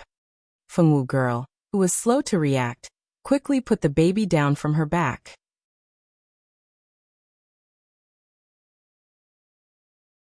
Chapter 11. One adult and one child worked together, but the sudden appearance of little Baozi caught everyone off guard. Of course, other than the 3 middle-aged mercenaries who first recognized Fengwu. The 3 of them all noticed that little Baozi was carrying little Baozi on her back. The others came later, and because of the angle, they didn't notice Fengwu's back. Is this child your little brother? Someone couldn't help but ask. Fengwu handed the diaper to Tink and didn't bother with it. After all, Tink was better at changing the diaper than she was. No, it's my son. Fengwu answered seriously. Fengwu had a special insistence on her identity as little Baozi's mother. It was probably because little Baozi was the closest person to Fengwu after she came to this world. Aside from Auntie Lian. Moreover, they were blood-related, so Fengwu didn't like others to treat little Baozi as her little brother. Son. Now even the 3 middle-aged mercenaries who first knew of little Baozi's existence couldn't remain calm. Such a small loli was actually a mother. Who would believe this? Thus, the room's cries of surprise almost tore the roof off. Hey, can you guys be quiet? It's too noisy. A fiery red-haired youth walked into the room empty-handed. The youth's hair was fiery red, and his eyes were also red. In addition, he was wearing a red shirt and pants. His entire person gave off the feeling of a fireball. This young man, who was dressed like a fireball, was unexpectedly handsome. His skin was fair, his height was about 1.7 meters, and his facial features were very delicate. In short, this was a beautiful youth. Who are you? Everyone was angry. Who was this kid? Didn't he know that it was impolite to casually barge into other people's rooms? Of course I'm a guest of this room. Who else do you think I am? He casually looked around the room. Ajur wrinkled his delicate eyebrows. He really didn't like the smell in the room. These people couldn't be defecating in the room, right? How unruly. Ajur casually glanced at the people in the room. A girl with black hair and black eyes, as cute as a doll, entered his sight. This girl was very cute.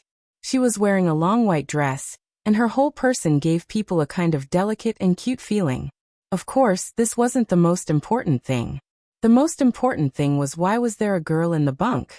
If it wasn't for the fact that he was absolutely certain that no one knew about his route, he would have thought that this girl had specifically come to this shared room to block him. In order to get rid of those annoying women, he didn't even dare to book a single room. He was afraid that his whereabouts would be discovered. He had already done so much. If someone could still find him, then he could only admit defeat. You live here too? Everyone didn't quite believe it. This kid had the temperament of a young master. No matter how they looked at it, he didn't look like someone who would sleep in a shared bed. What? Can't I stay here? Ajur frowned unhappily. No one said anything else. Actually, where this brat lived had nothing to do with them. The main thing was that this brat's personality was too annoying, making people want to beat him up. Hey, woman, why are you in this room? Ajur questioned very impolitely. It didn't matter if this fellow was one of those women who wanted to attract his attention. As long as it was a woman, he would hate it. In short, he hated female creatures. They were the most troublesome creatures in the world. Fengwu took out her number plate and directly placed it in the palm of her hand for the other party to see. Fengwu thought that the other party misunderstood that she had walked into the wrong room, so she obediently showed her number plate to the other party. Ajur saw the other party's actions and became angry. What was the meaning of this fellow? He didn't even know how to reply to a question. You don't know how to speak, do you? I asked you to answer me. Why did you show me your number plate? Fengwu raised her head in confusion. She thought that the other party would understand. Just now, when those uncles saw her number plate, they all understood. This person was really stupid. He couldn't even understand such a simple thing. What kind of look is that? He didn't see wrongly, right? This woman was treating him as an idiot. This made Ajur very angry. He didn't see the other party chanting, but a fireball flew towards Fengwu. Ajur had never been the kind of person who believed that he wouldn't hit a woman. His creed was that he would teach anyone who recognized him a lesson, regardless of gender. Now Fengwu's gaze made Ajur think that she was provoking him. Although he couldn't kill her like this, he still had to teach her a lesson. The fireball's speed was very fast. It was about to hit Fengwu's body. Because Ajur's actions were too fast, It was too late for the others to save her. They could only watch as such a beautiful girl was miserably kissed by the fireball. Just when everyone thought that Fengwu girl was doomed, a short sword appeared in Fengwu's hand unexpectedly. The short sword was unsheathed and slashed towards the center of the fireball. The fireball actually dissipated in the air just like that. All of this happened in just a few seconds. The two of them, who were about the same age, were actually hidden experts. No one would have thought that such a cute girl would actually have such fighting strength. She was able to extinguish the fireball with a single slash. Bad guy. You actually bullied Xiao Wu. After putting Little Bun on the bed, Tank rushed towards a juror. Although he knew that he couldn't beat the other party dared to make a move on Fengwu. This made Tank feel that the other party was a big bad guy, unforgivable. Moreover, Fengwu was so silly he must protect Fengwu. Tank was only a child, so a juror didn't bicker with a child. When Tank rushed over, he only felt that he hit a layer of something soft and was stopped a meter away from the person. Not bad, you're quite strong. With this kind of strength, do you want to take the entrance exam to Notre Dame du Starlight? A juror stroked his smooth chin, a trace of interest in the girl in front of him. As for Tank, who kept trying to attack him, a juror expressed that he didn't have the time to deal with such a small thing. Tank rushed a few times, but was unable to break through the other party's defense. In the end, he could only glare hatefully at the other party and return to Fengwu's side. No, we're going to find someone. Tank's aunt was there. You're not going to take the entrance exam to Notre Dame du Starlight? With your strength, you should be able to pass. He thought that the other party was a new student like him. He didn't expect this guy to not plan on taking the entrance exam. Wasn't this a waste of his strength? Why are we going to Notre Dame du Starlight? Along the way, Fengwu had heard the name Notre Dame du Starlight more than once. However, she had no idea what Notre Dame du Starlight did. Of course it's to learn magic sword skills. Looking at your weapon, you should be a swordsman, right? Notre Dame du Starlight's library has a lot of advanced sword skills. As long as you pass the entrance exam, you'll have a chance to learn these advanced sword skills. Isn't that great? There was actually someone in this world who didn't know what Notre Dame du Starlight did. Where did this girl live in the past? This was too inconceivable.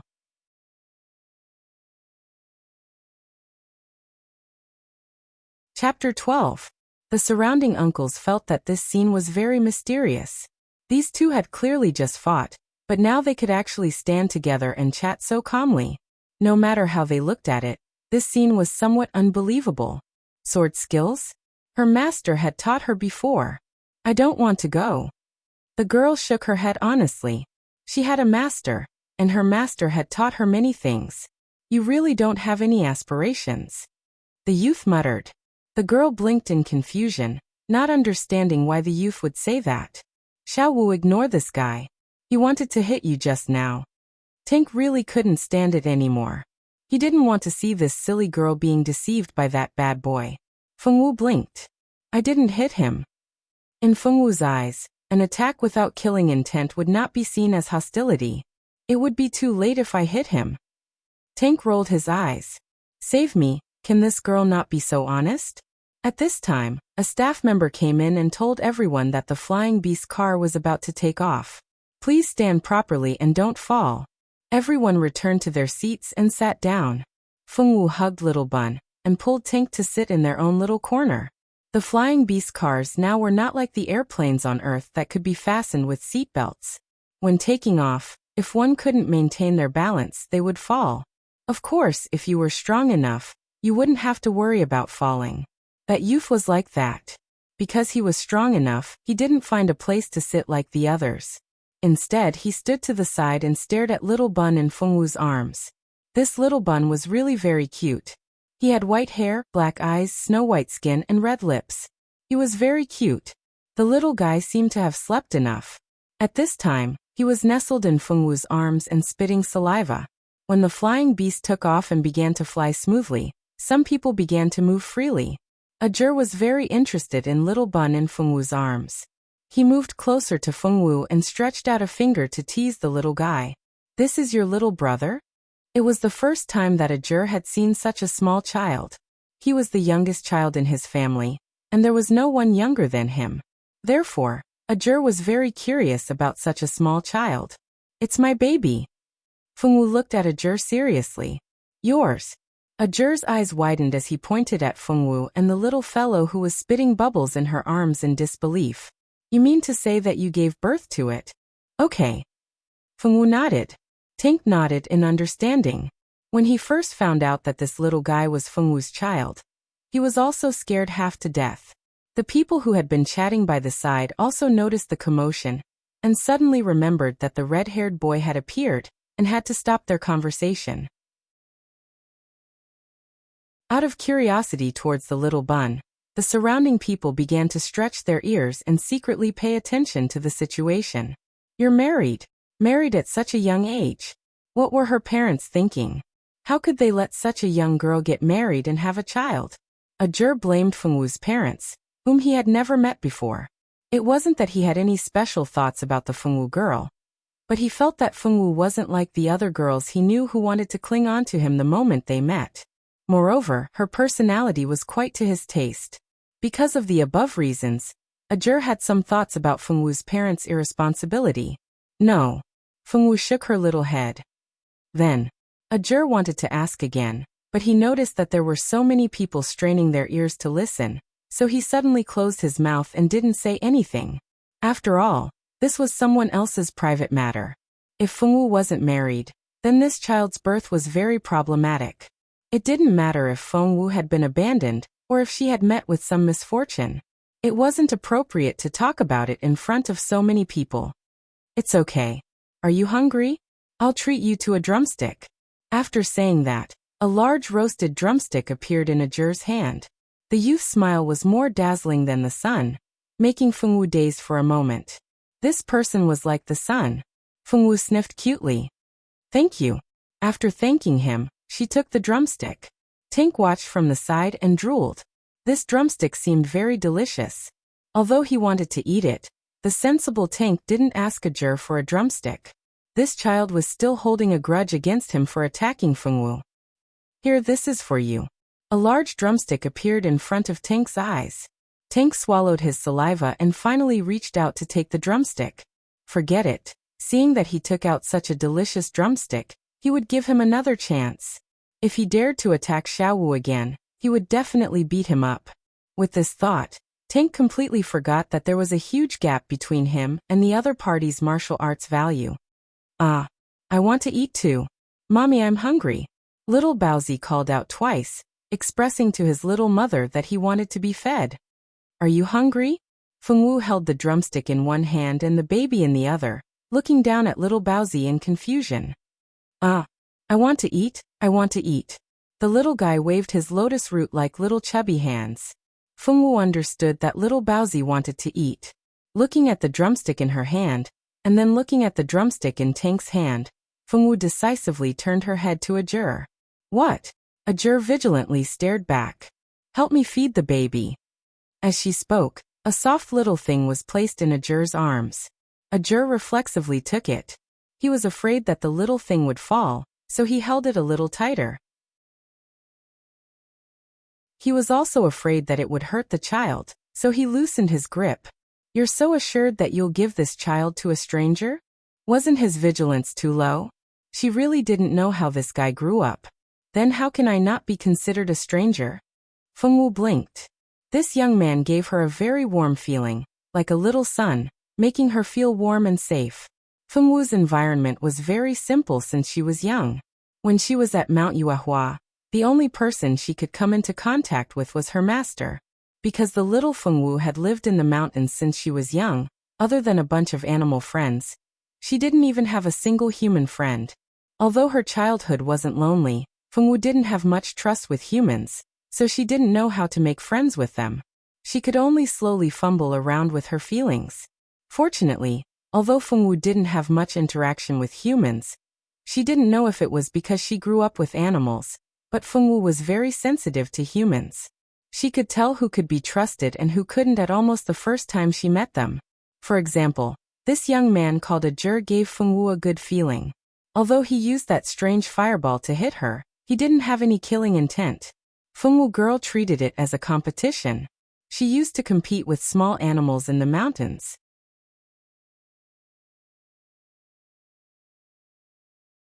Chapter 13.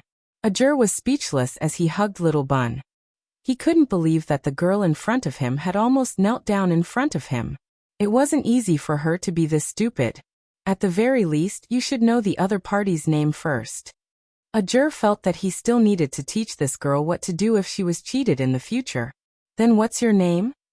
Fengwu's learning ability was very good, and her ability to accept things was also very strong. My name is Ajur. My name is Fengwu. We aren't strangers anymore, she said as she took out a milk fruit from her spatial ring and handed it over to Ajur. Ajur naturally recognized what fruit it was.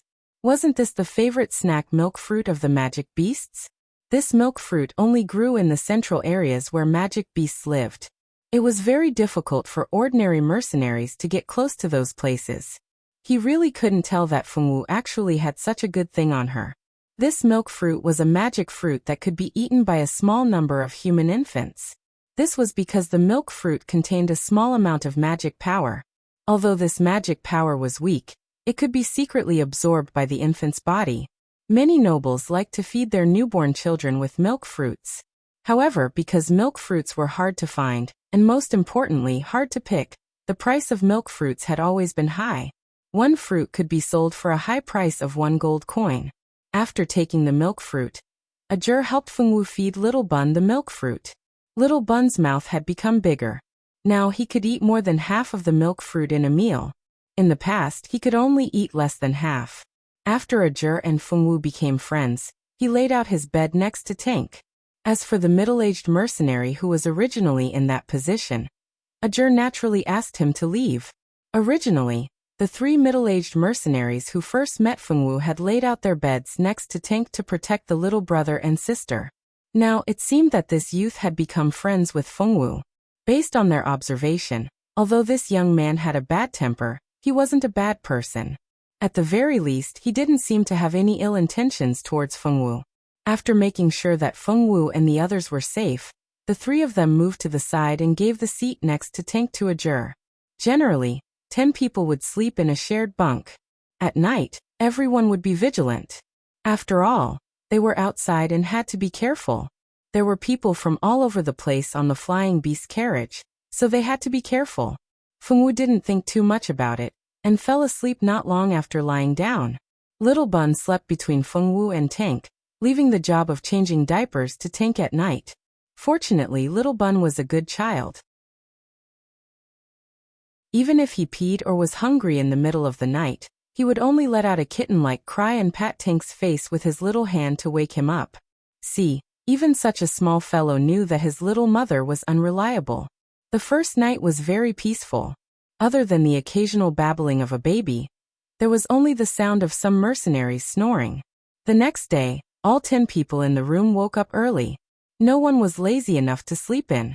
Fengwu stretched and tidied up the blanket on her seat. The blanket was provided by the carriage company. Every time a guest was sent out, the blanket would be cleaned and then replaced with a clean blanket. In the morning, the chef on the flying beast carriage prepared breakfast. Anyone who wanted to eat breakfast could go to the dining hall. The dining hall had free black bread to eat. If one wanted to eat better, of course, they had to pay extra. The breakfast sold on the flying beast carriage tasted very good. These mercenaries who often rode the flying beast carriage went to the dining hall with familiarity.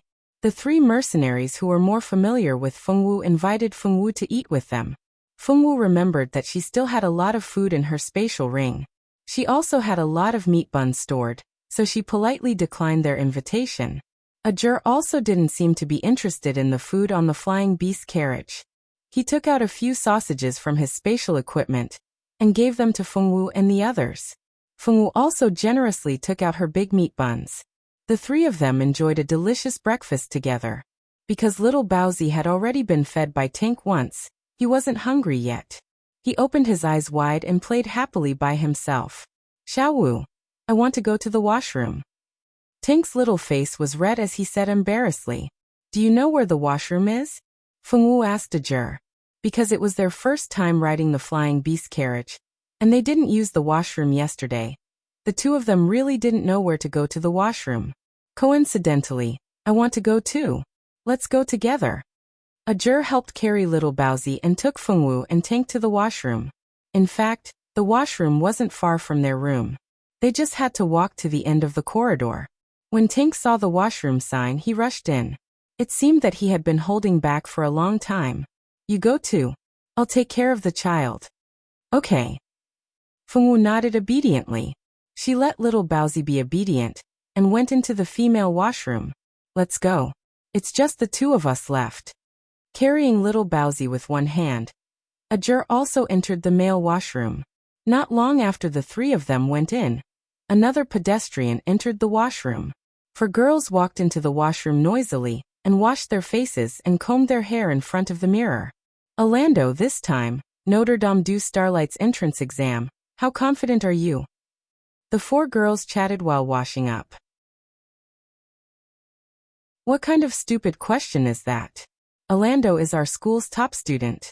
Her magic talent has reached the 7th level. Instead of worrying about Orlando, you should worry about yourself. A girl rolled her eyes. What do you mean? I'm just worried. I heard that Roland Academy's Lan Mo will also participate in this entrance exam. Aren't you worried? Roland Academy and White Star Academy had always been at odds. Orlando and Lan Mo were recognized as the goddesses of the two academies. There were countless pursuers in the academy. As goddess-level beauties, the two beauties' family backgrounds were also similar. Naturally, they became the targets of comparison. Both of them had a temperament that refused to admit defeat. Several confrontations were evenly matched, and no one could take advantage of the other. This time, Notre Dame du Starlight's entrance exam naturally became the stage for the two to compete. Millie, are you worried that Orlando will lose to Lan Mo? Why do you have so little confidence in Orlando? Another girl opened her mouth. Although the three of them considered themselves as Orlando's best friends, the three of them knew that their status was actually similar to Orlando's subordinates. With their family backgrounds, naturally, they were not qualified to be Orlando's best friends. Although the three of them were Orlando's subordinates and classmates, there was still a certain competitive relationship between them. Wasn't there a difference between trusted subordinates and ordinary thugs? The three of them were naturally Orlando's trusted subordinates, but there was still a difference between them. Therefore, whenever there was an opportunity, the three girls would not hesitate to trip each other up. When Millie heard Ilu's words, she knew that the situation was bad. The three of them also understood Orlando's personality. This noble girl in the eyes of others was actually a ruthless and narrow-minded person.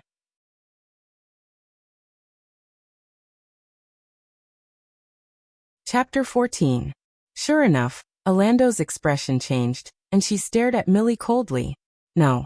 I didn't mean that, Orlando. I'm just worried that Lan Mo will use some means to disturb you.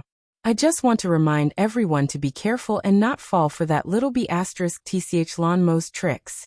Others say that Lan Mo is gentle and kind, but who doesn't know that woman is used to pretending? She pretends to be aloof from worldly affairs, but in fact, she wants to compete with Orlando every time. Not only does this woman know how to pretend, but she also knows how to use tricks. Just like the last time when Orlando competed with her on the zither string suddenly broke. I heard that someone saw Lan Mo's maidservant whispering to the staff at the competition venue that time. I don't believe that Lan Mo didn't instigate that incident. Millie was Orlando's lackey for many years, so she naturally knew what to say to make Orlando stop finding trouble with her. Sure enough, when Orlando heard Millie's words, her gaze changed, and she no longer looked at her coldly. However, this time, her expression became a little deep. Did you really find out that someone saw Lan Mo's maidservant interacting with the staff at the competition? Although she asked this, Orlando already believed it in her heart. She felt that it was very unusual for the zither string to break inexplicably during the competition. But there was no evidence to prove that it was done by someone else. She didn't expect Millie to help her so much by finding out such an important thing. Although the competition had already ended for more than 2 months, no one would believe her even if she went to say that Lan Mo was the one who did it, let alone provide any concrete evidence. However, these were not important. She just needed to confirm that the person who played tricks on her was Lan Mo. Humph. Lan Mo, let's wait and see. When Millie heard Orlando's question, she immediately nodded fiercely. In fact, Orlando's zither strings broke because the three of them accidentally dropped the zither from the carriage when they were sending it to the venue. That was why the accident happened.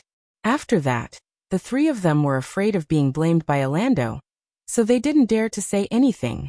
Fortunately, Orlando had always thought that she had fallen into someone else's trap and didn't suspect them. As for what Millie said about the maid, it was indeed true. No one knew if the maid had really bribed the staff of the venue. Perhaps that was really the case. If she was not going to bribe people, why would she ask her maid to look for the staff before the competition started? Although she did not know Lan Mo's purpose, Millie believed that the other party was definitely up to no good. Alu and Yali exchanged glances with each other. All three of them knew what happened during the competition, and they could guess that Muriel was lying. Even if she wasn't lying, she must have only told a part of the truth.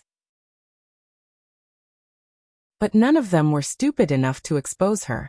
If Orlando pursued the real reason for the broken strings after they were exposed, then the three of them would probably be dead. There was a ready-made scapegoat here. If they didn't let her take the blame, they would feel sorry for this great opportunity. Therefore, not only did the two women not expose this matter, they even fanned the flames, saying that they had long seen that Lan Mo was not a good person, and that this matter was most likely done by her. The two women were giving examples of how good Lan Mo was at pretending to be innocent, but who knew that one of the toilets behind them would flush. The toilets on the flying beast carriage were engraved with a magic array. The toilets would automatically flush, and the flush things would be flushed into a specially open small space. There would definitely be no smell to pollute the environment. After the flushing sound, a black-haired girl in white clothes walked out. The girl walked to the mirror and washed her hands as if she didn't see the four women in front of her. After washing her hands, she took out her handkerchief and wiped them dry. Hey, stop right there. Yali saw that the other party actually ignored them and wanted to leave directly, so she immediately called out fiercely. Fengwu heard the voice and looked at the other party suspiciously. Her eyes seemed to be asking, "What's the matter? Who told you to leave just like that? How dare you eavesdrop on us? Tell me, are you that bitch Lan Mo's accomplice?" Millie and the other two women walked over and surrounded Fengwu. In the past, when they bullied those girls who didn't like Orlando in school, they often did this. Now naturally they surrounded her. "I don't know Lan Mo, and I didn't eavesdrop on you." Fengwu bit her lip and looked at these girls seriously as she explained. "Hee, if you didn't eavesdrop, then why didn't you say anything? You secretly hid inside and eavesdropped for so long, and you actually said that you didn't eavesdrop." Millie smiled coldly. Regardless of whether this woman knew Lan Ma or not, just the fact that she had eavesdropped on them was enough for her to be in trouble. Based on their understanding of Orlando, this woman was dead meat. "I didn't hide inside, I went in first." Fengwu was unhappy. These people were unreasonable. "You don't talk anymore, just do it. This woman needs to be taught a lesson." Ailu pulled out the long sword in her hand and waved it towards Fengwu. This sword didn't use any sword skills. In Ailu's opinion, she was one of the top 10 experts in the White Star Academy's swordsman department. Dealing with this woman who came out of nowhere, she could kill her with a single sword.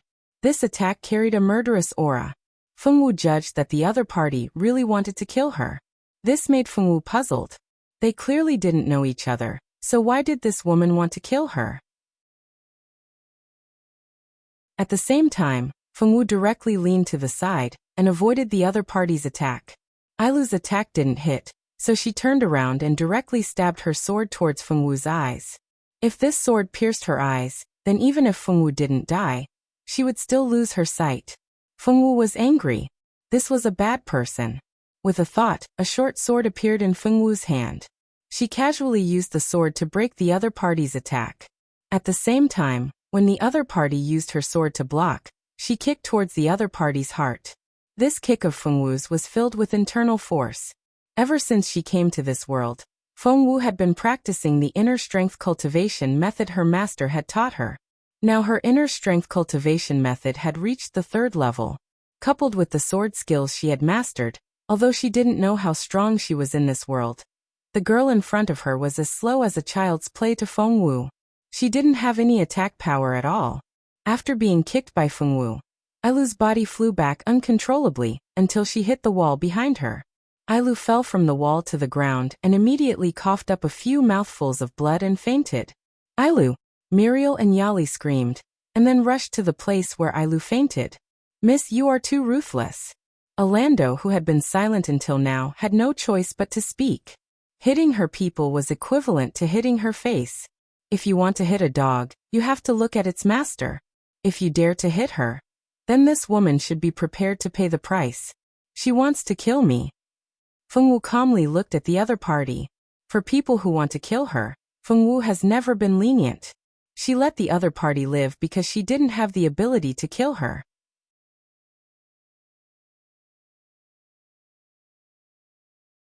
Chapter 15.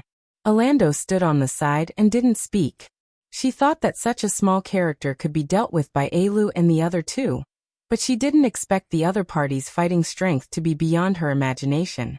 Although Feng Wu's fighting strength exceeded Orlando's expectations, she still didn't think that such a little girl could be her opponent. If you kneel in front of Ailu and apologize to her now, I can still spare your life. Since you don't repent, then let me take your teacher's place and teach you a good lesson, you uneducated girl.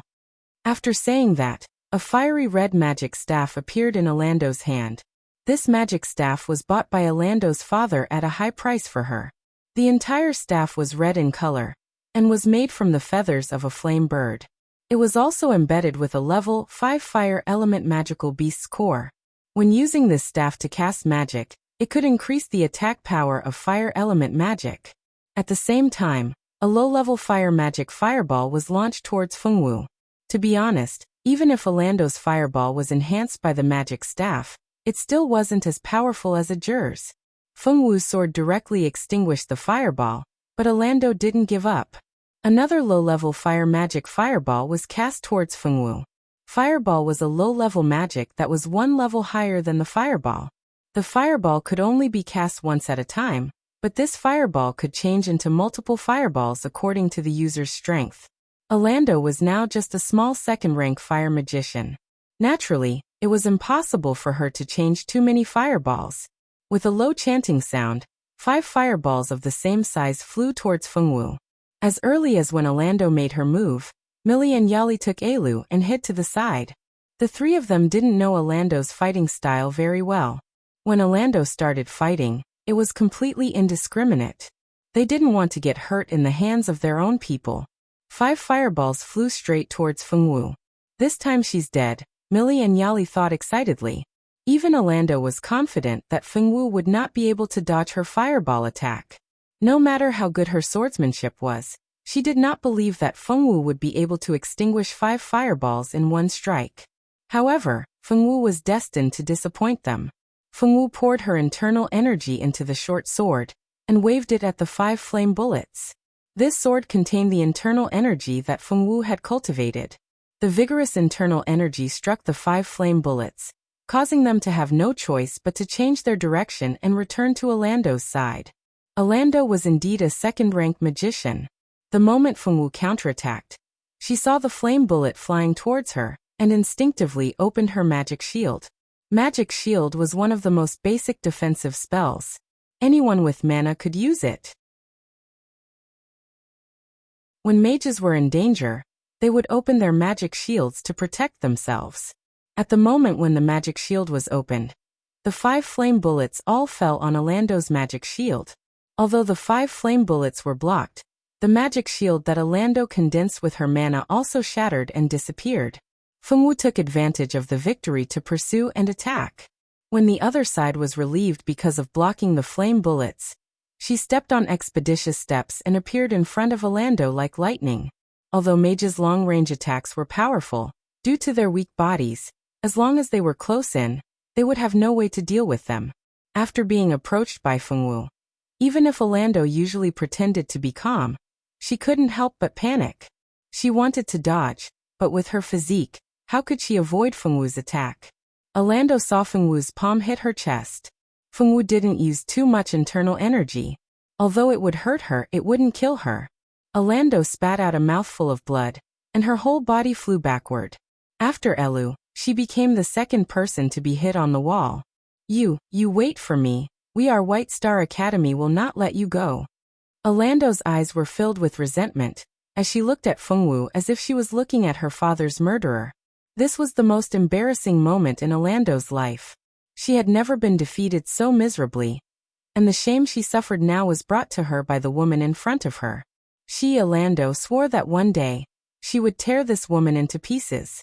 No matter how crazy and resentful Orlando was in her heart, she couldn't do anything to Fengwu. Orlando. Seeing Orlando injured, Muriel and Yali immediately left the unconscious Elu and ran to Orlando's side. The two of them worriedly checked Orlando's injuries, but they didn't dare to rush up to her. Now that even Orlando, who was the strongest among them, had been defeated, with their skills, wouldn't they just be sending themselves to their deaths? Orlando didn't expect these two guys to help her, and slowly stood up with the help of the two people. Fengwu didn't quite understand why she had so much to say when she had lost. A loss was a loss, wasn't it? When she was on Mount Yuehua, she would obediently admit defeat when she competed with her master and the beasts in the mountain. Then she would find out her own shortcomings and slowly make herself stronger. The people here were really not straightforward. In the end, Fengwu girl came to such a conclusion. She didn't look at the person who was looking for trouble with her, washed her small hands, and then walked out of the toilet. Outside the toilet, Ajur and Tank had been waiting for a while. Why are you so slow? Tank pursed his small mouth and said unhappily. There was someone inside who wanted to fight with me, so I came out a little late. Yes, in Fengwu's view, what they did just now was not a fight but a fair fight. Fight? In the toilet. Ajur raised an eyebrow. She nodded seriously. Is the person inside okay? Tank still knew Fengwu well. Just now, there must have been a blind person who wanted to bully Fengwu, but the result was Fengwu dealt with him. For the people who provoked Fengwu, Tank could only say in his heart, have a good trip. He had seen with his own eyes how Fengwu mixed with the wind and water in the magical Beast Mountain range. Still alive. Ajur's mouth twitched. The amount of information in this sentence was a bit too much. Let him think carefully. Standing not far from Ajur and the others, the boys wearing the white uniform heard Fengwu's words and immediately had a bad premonition. Sure enough, not long after, the premonition came true. Millie and Yali, both of them supported Elu out of the girls' toilet, followed by Orlando, whose face was as pale as paper, with blood on the corner of her mouth. Seniors, quickly stop this woman. This woman was found eavesdropping on us in the toilet. Not only did she not admit her mistake, but also injured Orlando and Elu. Quickly arrest her. When Millie saw the upperclassmen waiting outside, she was certain that the woman was dead for sure. The four men who were called seniors by Millie were also students of White Star Academy. This time, Notre Dame du Starlight enrollment, many academies sent outstanding students to participate in the entrance exam.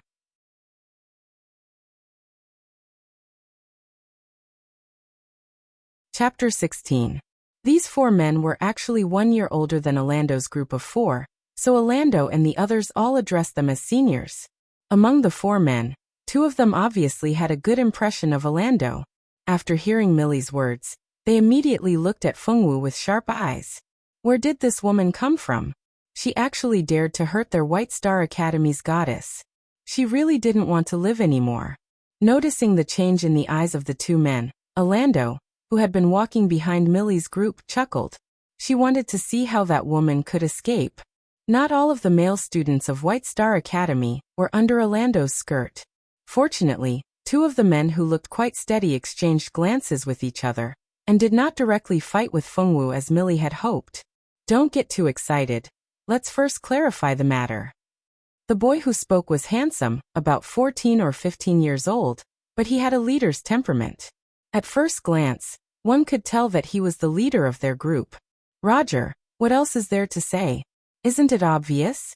Look at how this woman beat up Orlando and Elu. No matter what the reason is, she shouldn't be so ruthless. This guy who was so agitated that he was spitting saliva everywhere was one of the two boys who liked Orlando. That's right, Orlando and Orlando are members of our White Star Academy.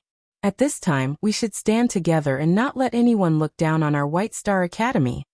The other boy was smarter than the previous one. He had a better understanding of Roger's character. Roger was not the kind of person who would help others because of a personal fight. Only if this matter was related to the White Star Academy. Roger would have no choice but to intervene in this matter. Miss, you have heard the words of our juniors. Do you have anything to explain? Roger said to Fengwu with a good attitude. Fengwu raised her small head and looked at the man in front of her. They wanted to kill me. Fengwu felt wronged. Did you hear that? They started it first. Tank was the one who understood Fengwu the most. With just one sentence, he could understand most of Fengwu's meaning. Fengwu probably meant that she didn't take the initiative to attack those girls. It was these girls who wanted to kill her, so she had no choice but to act. They want to kill you. Ajur glared coldly at the four girls and unconsciously increased his strength. It hurts, it hurts, it hurts, it hurts. The baby cried and protested. He was very dissatisfied with the mistreatment he had received. It was only now that Millie and the other girls noticed that the boy beside Fengwu was actually holding a baby in his arms. What? Is this man your boyfriend? I really didn't expect you to be so good at seducing men at such a young age. You've even given birth to a child. You're such a scum. No wonder you would do something like eavesdropping on other people's conversations in the washroom. Yali was unwilling to be outdone by Ajur. That's right, that's right. It's a shame for people like you to be alive. If I were you, I would have killed myself long ago. It wasn't easy to find an excuse to attack Fengwu. How could Millie be willing to let Yali steal the limelight? Now was a good opportunity to increase Orlando's favorability. Haha. These idiotic women are really disgusting. Ajur was burning with anger. The originally fiery red hair on his head seemed to be emitting a scorching aura. The color seemed to have become more like flames, and even the surrounding temperature seemed to be rising. Who is this person? He can't be an ordinary person. Roger was annoyed. Now, because of these idiotic women, he might have offended a strong person. This young man could make the surrounding temperature rise with him. It was as if there were flames dancing on his hair. What kind of magic talent did he have to be able to do this? At the same time, Orlando also felt uneasy. These two idiots. It was fine as long as they targeted that woman. Why did they have to drag this unknown strong person into this? I'm sorry, I'll apologize to you on behalf of them. Before she could say the word apologize, a big burning hand had already grabbed Orlando's neck. Orlando originally planned to pull the other party to her side with the posture of a weak and beautiful girl, but she didn't expect that the other party would actually make a move like this. He didn't even give her a chance to finish her words. Orlando was lifted off the ground by Ajur with one hand, and the little bun in Ajur's arms suddenly stopped crying. It wasn't that he was scared or scalded, but the scene that he saw now made him feel very strange. Save me. Because her throat was choked, she couldn't even speak coherently. Help. I can't breathe. Save me. For the first time, Orlando felt that she was so close to death. Let go of Orlando. Millie and Yali didn't even know how the other party bypassed them and ran to Orlando. In order to save Orlando, the two of them had no choice but to throw the unconscious Alu on the ground and raise their swords to attack Ajur. Ajur was holding the little bun in one hand and Orlando in the other. He really didn't have a third hand to repel these two women. If he wanted to repel Millie and Yali, he could only let go of Orlando. But Ajur didn't let go of Orlando like everyone thought, and of course, he couldn't let go of Fengwu's little bun. When Millie and Yali raised their swords to attack him, a magic shield appeared around Ajur. The attacks of the two women couldn't break through Ajur's defense. However, Ajur's magic shield was very unusual. The magic shield had a strong fire magic power, and this power was so strong that it made the people of White Star Academy almost drop their eyeballs to the ground. In addition to protecting its owner, Ajur, the magic shield also took the initiative to attack the people under the magic shield. When the two of them couldn't break through the magic shield with their swords, two fireballs came out from the magic shield and directly attacked the two girls. The two girls were hit by the fireball and screamed. One of them had her face and head burned by the fire, and all the hair on her head was gone. The other was hit in the chest, and the clothes on her chest were burned, and the skin on her chest was burned black. As for Ajur, he still didn't let go of Orlando, as if the miserable state of these two girls had nothing to do with him. Seeing that Orlando was almost out of breath, the other boys reacted. Although the two pursuers of Orlando were afraid of Ajur's strength, but in order to save their beloved goddess, even if there was a monster in front of them, they still had to rush forward. Roger and the other man didn't immediately make their move. They were still observing the strange boy in front of them. Looking at his age, he was only 14 or 15 years old. At this age, he couldn't be a nobody. Why couldn't he remember where he had heard of this boy? This boy was like a human-shaped flame, from head to toe. He was exuding a terrifying and astonishing temperature. Now the whole corridor was astonishingly hot. It was as if they were in a desert.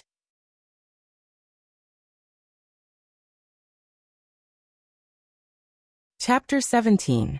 While Roger was guessing Ajur's identity, the two pursuers of Orlando had already rushed to the front of Ajur. Let go of Orlando as a man. You actually hit a woman. Do you have no shame? A man raised his sword and shouted. Let go of Orlando, or don't blame us for being rude. Another man raised his magic staff and shouted. If the hands and feet of these two people were not fighting so fiercely, their words might be more convincing. Little Bun was held in Ajur's arms, his eyes wide open. What are these people doing? It's so fun. Guests, please stop. Fighting is prohibited on the Flying Beast carriage. Please abide by the rules of our carriage shop. When Feng Wu and the others got on the carriage, the man in charge of checking the number plate appeared at the other end of the corridor. In addition, there were also many people who noticed the strong magic fluctuations here and rushed over.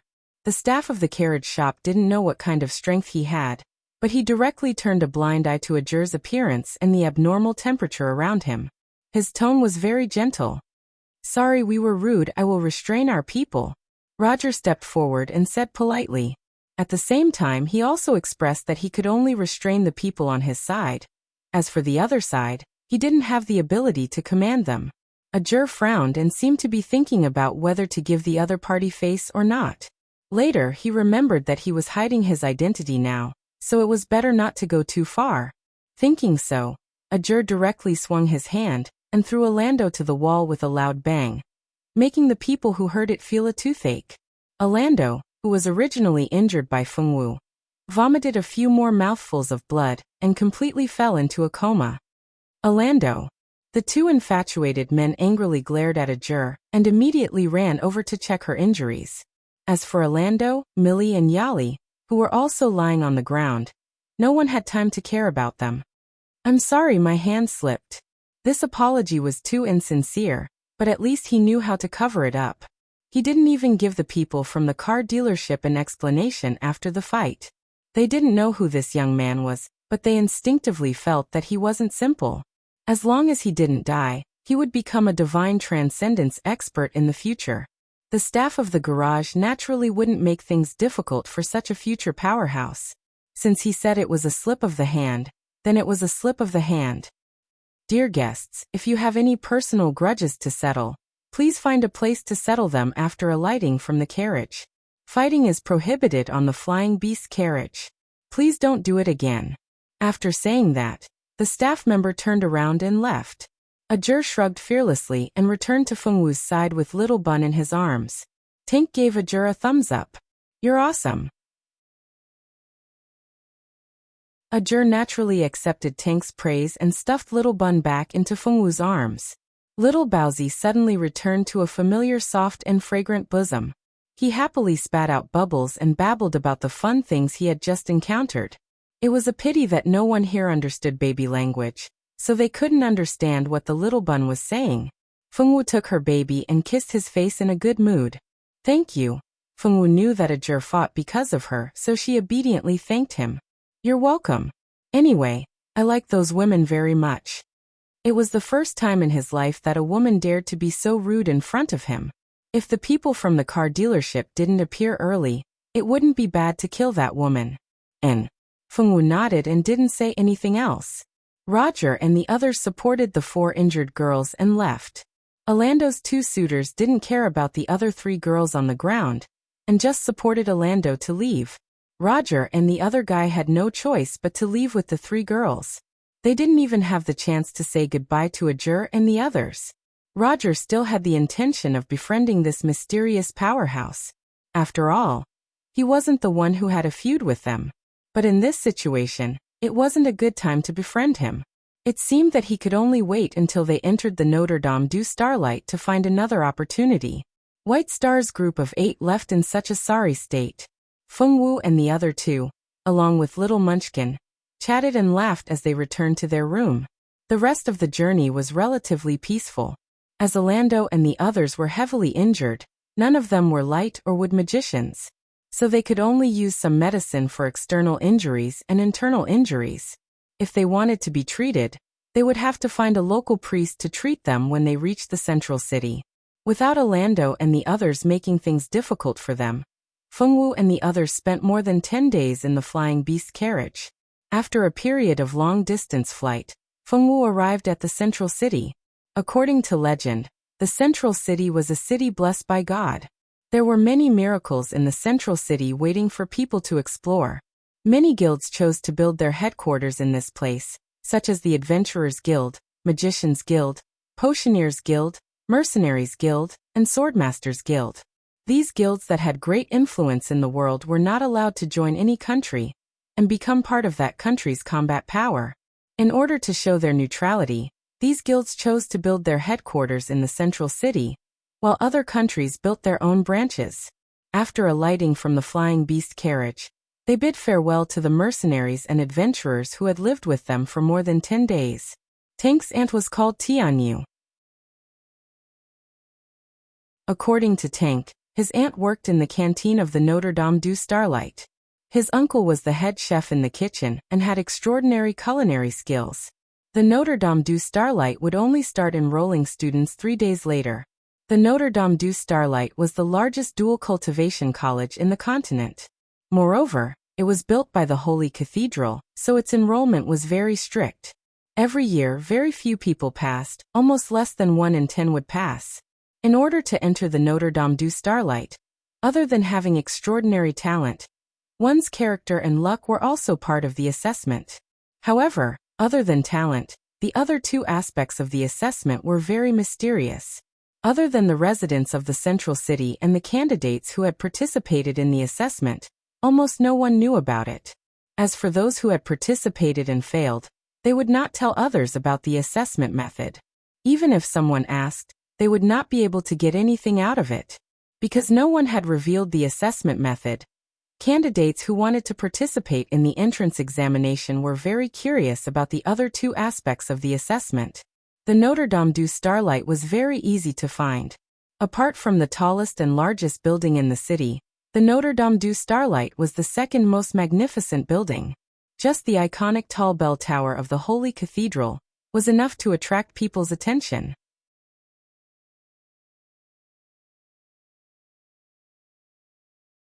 Chapter 18. As long as they walked towards the clock tower, they would definitely be able to find the Notre Dame du Starlight. The 3 middle-aged mercenaries who first expressed their goodwill to Feng Wu and Tank on the flying beast carriage told Feng Wu, and the others where the Notre Dame du Starlight was after learning that they were going to the Notre Dame du Starlight. They would be able to find the Notre Dame du Starlight by following the clock tower. This method was taught to them by the 3 middle-aged mercenaries. Ajur had been following Feng Wu and Tank ever since he got off the flying beast carriage. After knowing that the 2 of them were also going to the Notre Dame du Starlight, it was even more impossible for him to leave. Feng Wu, are you really not going to participate in the Notre Dame du Starlight's entrance exam? The Notre Dame du Starlight only recruits students once every 3 years. There are many profound sword skills in there, and I heard that there are even saint-level sword skills. Are you sure you don't want to try? Ajur felt that Feng Wu was a very interesting girl. It would be great if they could become classmates in the future. Feng Wu bit her lips and hugged Little Bun without saying a word. She only looked at the tall clock tower in the distance and kept walking forward. You really don't want to go? The fire food at the Notre Dame du Starlight is not bad. The chefs there are all first-rate. The student cafeteria has many specialties from various countries. If you go to the Notre Dame du Starlight, you won't have to worry about food until you graduate. After interacting with the Fengwu girl for a short period of 10 days, Ajur already understood the nature of this girl's gluttony. As expected, Fengwu's eyes lit up like the stars in the sky when she heard that there was good food. Good food. Really? Really, really. There are so many good food. You can eat as much as you want if you have the money. As long as you can become the first seat of your grade, you won't even have to pay for the food in the cafeteria as long as you don't get pulled down from your position. The Notre Dame du Starlight gave preferential treatment to the ducks. Not only would they receive a scholarship, but they would also be able to cover the cafeteria's meal expenses. I'll go to Notre Dame du Starlight. Fengwu narrowed her big eyes in satisfaction. She was very happy. Tank sighed. Fengwu was really too easy to kidnap. She would go wherever there was good food. What if she was sold? Ajur also felt a sense of accomplishment. As long as Fengwu was willing to go, he wouldn't have to worry about no one playing with him in school. Fearing that Fengwu would go back on her word, Ajur kept telling Fengwu about the preferential treatment that the Notre Dame du Starlight gave to the year's top student along the way. He also told her that the poor families could enjoy some free meals at the restaurant every day. Of course, those meals were just set meals. Every meal was more or less the same, so it was impossible to prepare a meal that was too good. Although the dishes were ordinary, they were enough to fill one's stomach. Fengwu wasn't immune to the money. Ever since Ajur told her about the preferential treatment for poor students, Fengwu began to inquire about what was considered a poor student and how to apply for the free meals. What's there to apply for? If you don't have money, follow me. I'll treat you to the free meals. Ajur patted his chest generously. Was Fengwu's family that poor? Ajur didn't inquire about Fengwu's background. Naturally, he didn't know about her family's situation. No, I want to apply for the free meals. You're not my brother. You're my friend. Fengwu insisted that she only wanted the free meals. Her last sentence successfully made Ajur speechless. This girl didn't know that the brother that Ajur was talking about was worlds apart from the brother that she had in mind. Alright, apply then. As long as you get into the Notre Dame du Starlight, I'll help you apply. That should be fine, right? Also, brother is just a title. Can we not take it so seriously? You can just treat it as a joke. Ajur said helplessly. This was the first time he saw a girl who was so serious about this kind of thing. Was it wrong to be his sister? One had to know that in his country, there were many girls who wanted to be his sister, but didn't have the chance. Joke. What's a joke? This girl grew up in a very simple environment. In the past, the person she interacted with the most was her master. However, her master's temperament was very indifferent. He wasn't the kind of person who would casually joke around. Therefore, Fengwu had never known that there was such a thing as a joke in this world. Ajur and Tank both wanted to vomit blood. Girl, which deep mountain forest did you grow up in? The so-called joke, you can treat it as a joke. It's just a joke. It's not serious. Just take it as a joke. Don't take it to heart. Ajur thought for a while, and explained to the innocent girl. Fengwu nodded obediently. There was no need to take a joke seriously. So it was just a joke that wasn't important. If Ajur knew that Fengwu understood him in this way, he would probably vomit blood again. The three of them talked as they walked. Because Central City was very big, it would take at least an hour to walk. In order to not tire himself out, Ajur generously invited Fengwu and the others to take a carriage. The carriage Ajur hired was big and comfortable. It took only 20 minutes to send them to the entrance of Notre Dame du Starlight. Because it wasn't the enrollment period yet and the school was still on holiday, there was no one outside except for an old man guarding the gate. Hello, Grandpa. We're looking for Tank's aunt. Can you help us ask her to come out? Fengwu politely greeted the old man, and then told him her purpose of coming here. This was what her master had taught her. If she got lost, she had to greet people first before asking for directions. That was the only way to be a polite and good girl. The girl's eyes were so innocent. The old gatekeeper opened his cloudy eyes and glanced at Fengwu. He could tell right away that she was a girl who was so innocent that she was almost transparent. Then he glanced at Tank and Ajur. Tank was just an ordinary child and wasn't worth paying attention to. However, the red-haired boy next to him had too much fire magic. Even if the boy didn't deliberately use his magic, he could still feel the power that made people tremble. Could he be one of the 8 children who entered this year without taking the exam? Regardless of whether he was or not, he would know in 3 days. On second thought, the old man stopped thinking about it. The old man's attention quickly returned to Fengwu. He obviously liked this kind of innocent child, so his attitude was not bad. What's the name of this child's aunt? Is she a school teacher or a handyman? The old man glanced at Tank. Tank felt that the old man's gaze seemed to be able to see through his thoughts. It made him feel very pressured, so he unconsciously hid behind Fengwu. Fortunately, the old man only glanced at him and then withdrew his gaze. Obviously, he wasn't interested in this little brat Tank. My aunt's name is Tianyu. She's the wife of the head chef of the student cafeteria. My aunt told me that she also helps in the kitchen. Although he was a little afraid of the old man's gaze, in order to find his only relative, his own aunt, Tank still mustered up the courage to answer the old man's question.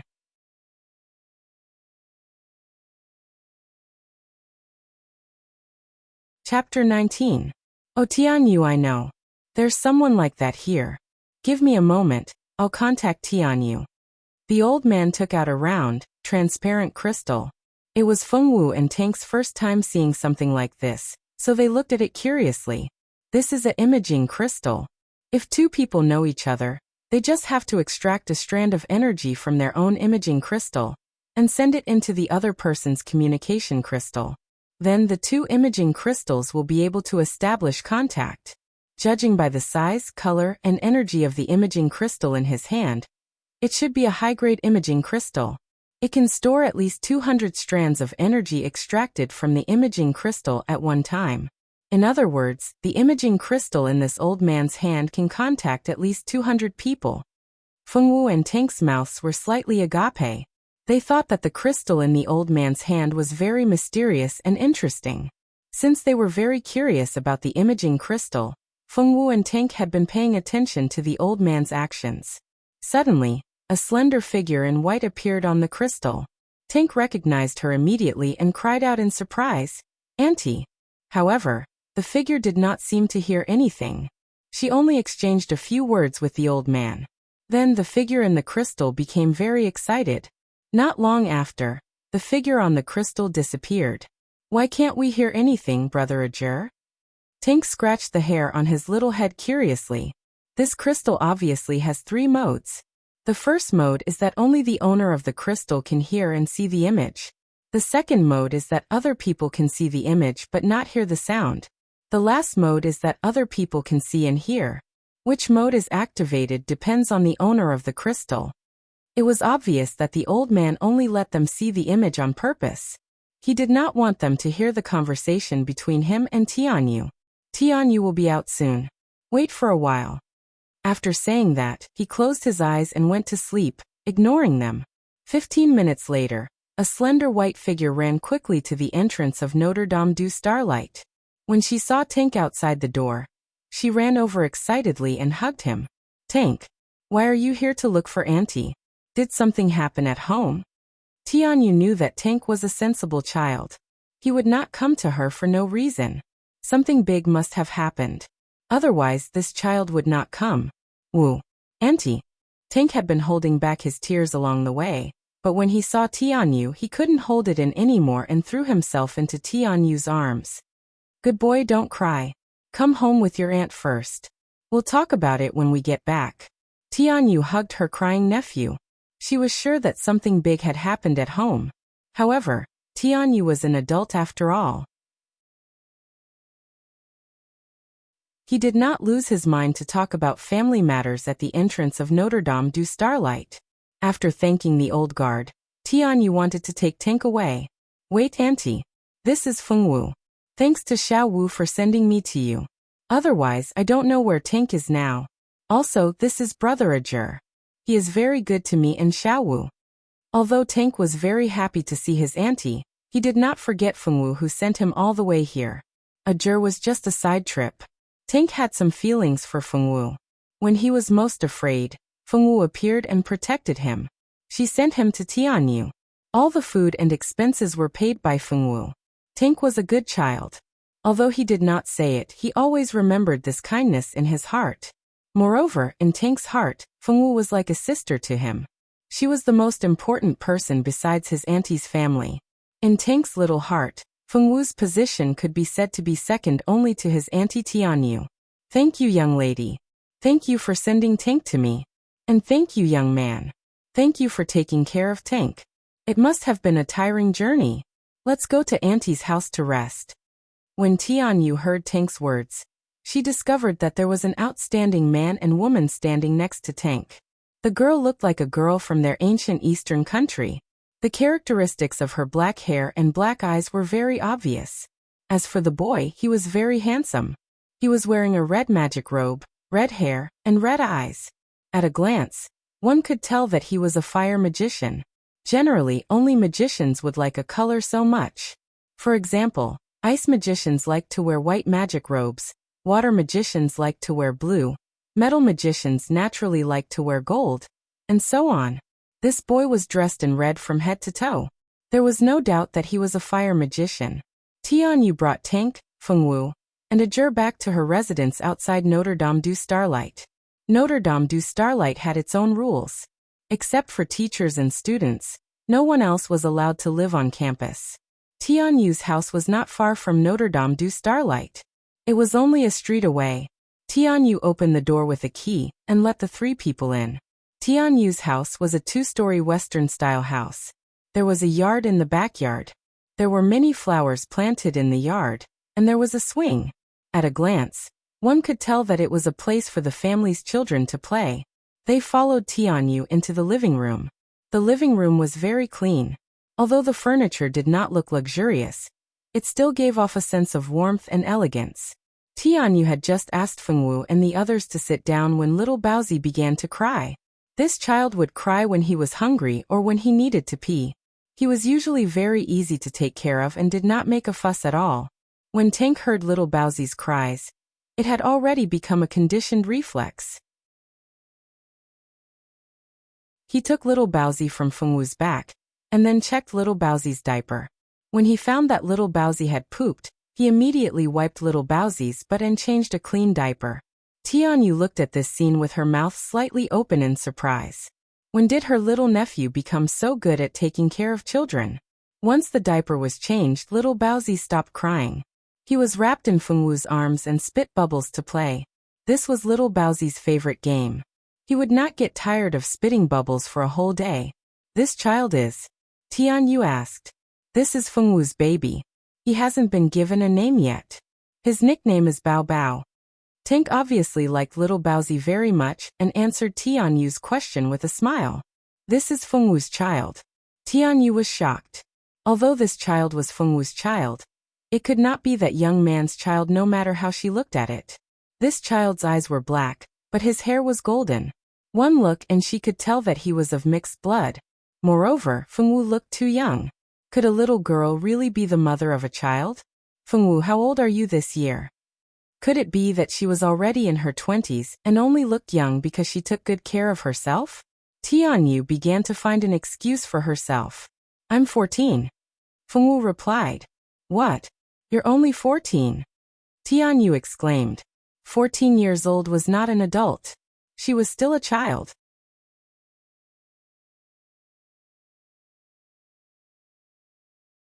Chapter 20. Ajur was also shocked. He thought that although Fengwu looked young, she might be 15 or 16 years old. How could she only be 14 years old? She was too young. Did you really give birth to this child? Tianyu asked suspiciously. It was no wonder that Tianyu was suspicious.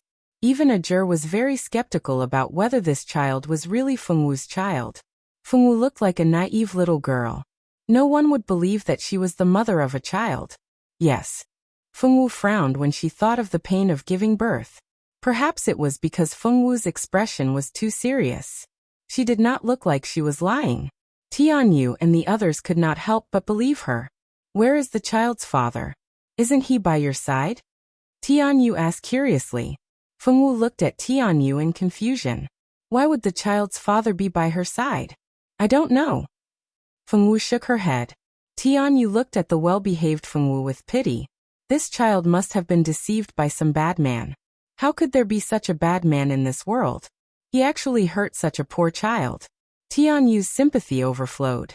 In her heart, she had already written several common stories of scumbags cheating Fengwu of money and sex, and the most common story of a pervert abandoning his wife and child. Although Ajur did not make up stories for Fengwu in his heart, he was also dissatisfied with the man who hurt Fengwu. Fengwu, don't worry. If you see that man again in the future, tell me. I will definitely help you teach him a lesson. After teaching him a lesson, they would kill him. How could such a bastard deserve to live in this world? Fengwu. She did not understand what they were talking about. What should she do? After satisfying her curiosity with Fengwu, Tianyu remembered that she had a lot of questions to ask Tank. Being asked by Tianyu, Tank thought of all the things that had happened to him after his father's death. For a moment, he was overcome with grief. While crying, he told Tianyu everything that had happened.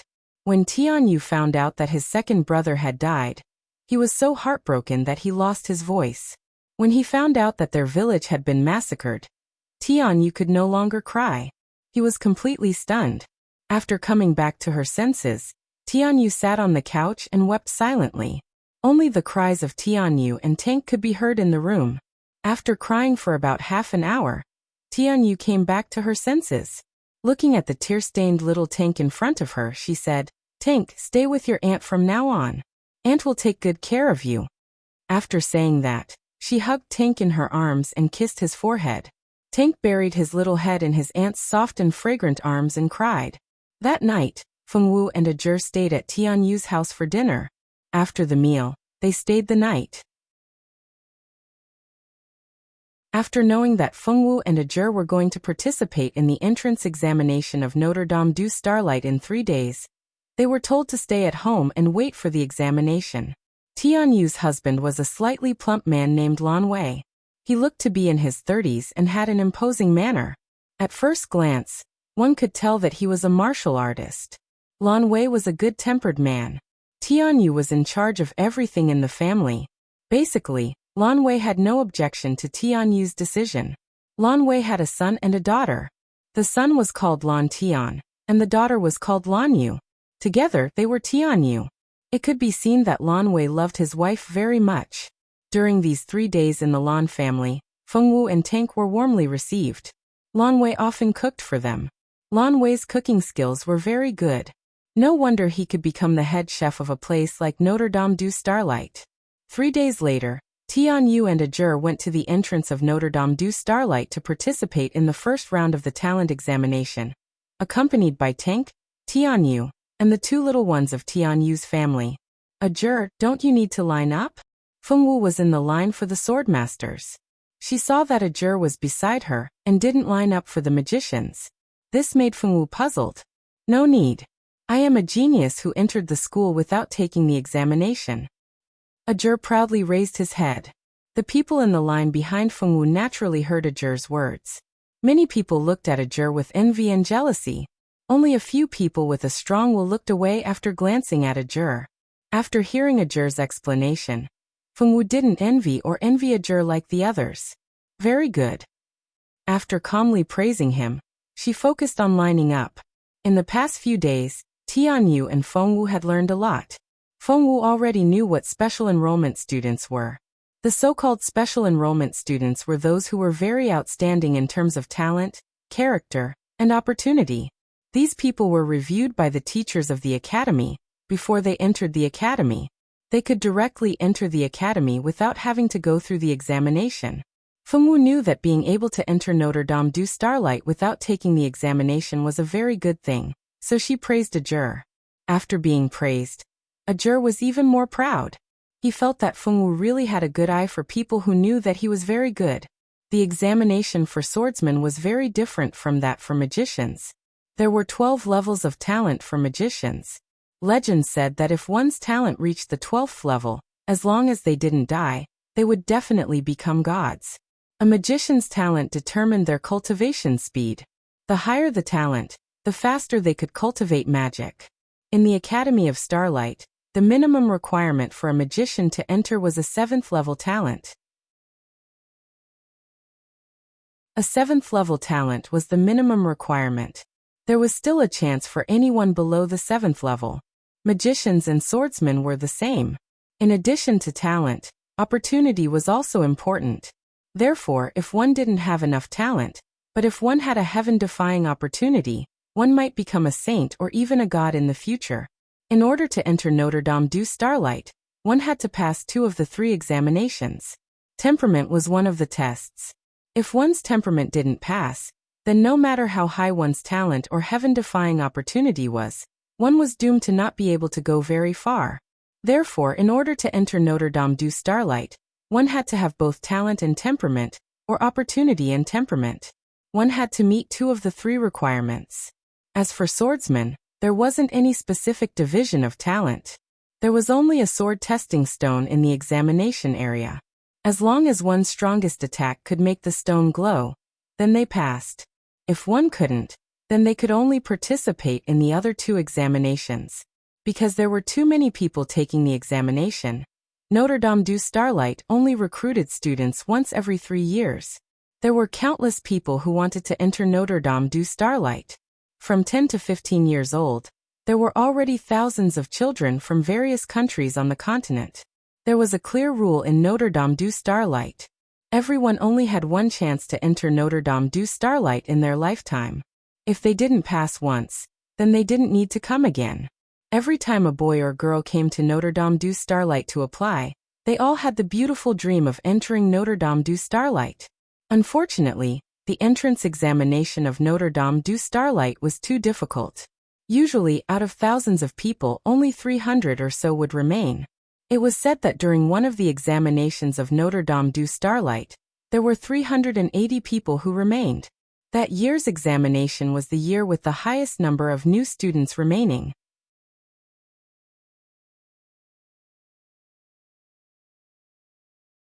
Chapter 21. After waiting in line for more than 2 hours, it was finally Fengwu's turn. Many people in front of Fengwu hadn't passed the test. This sword testing stone was very strange. It would increase the difficulty according to the age of the examinee.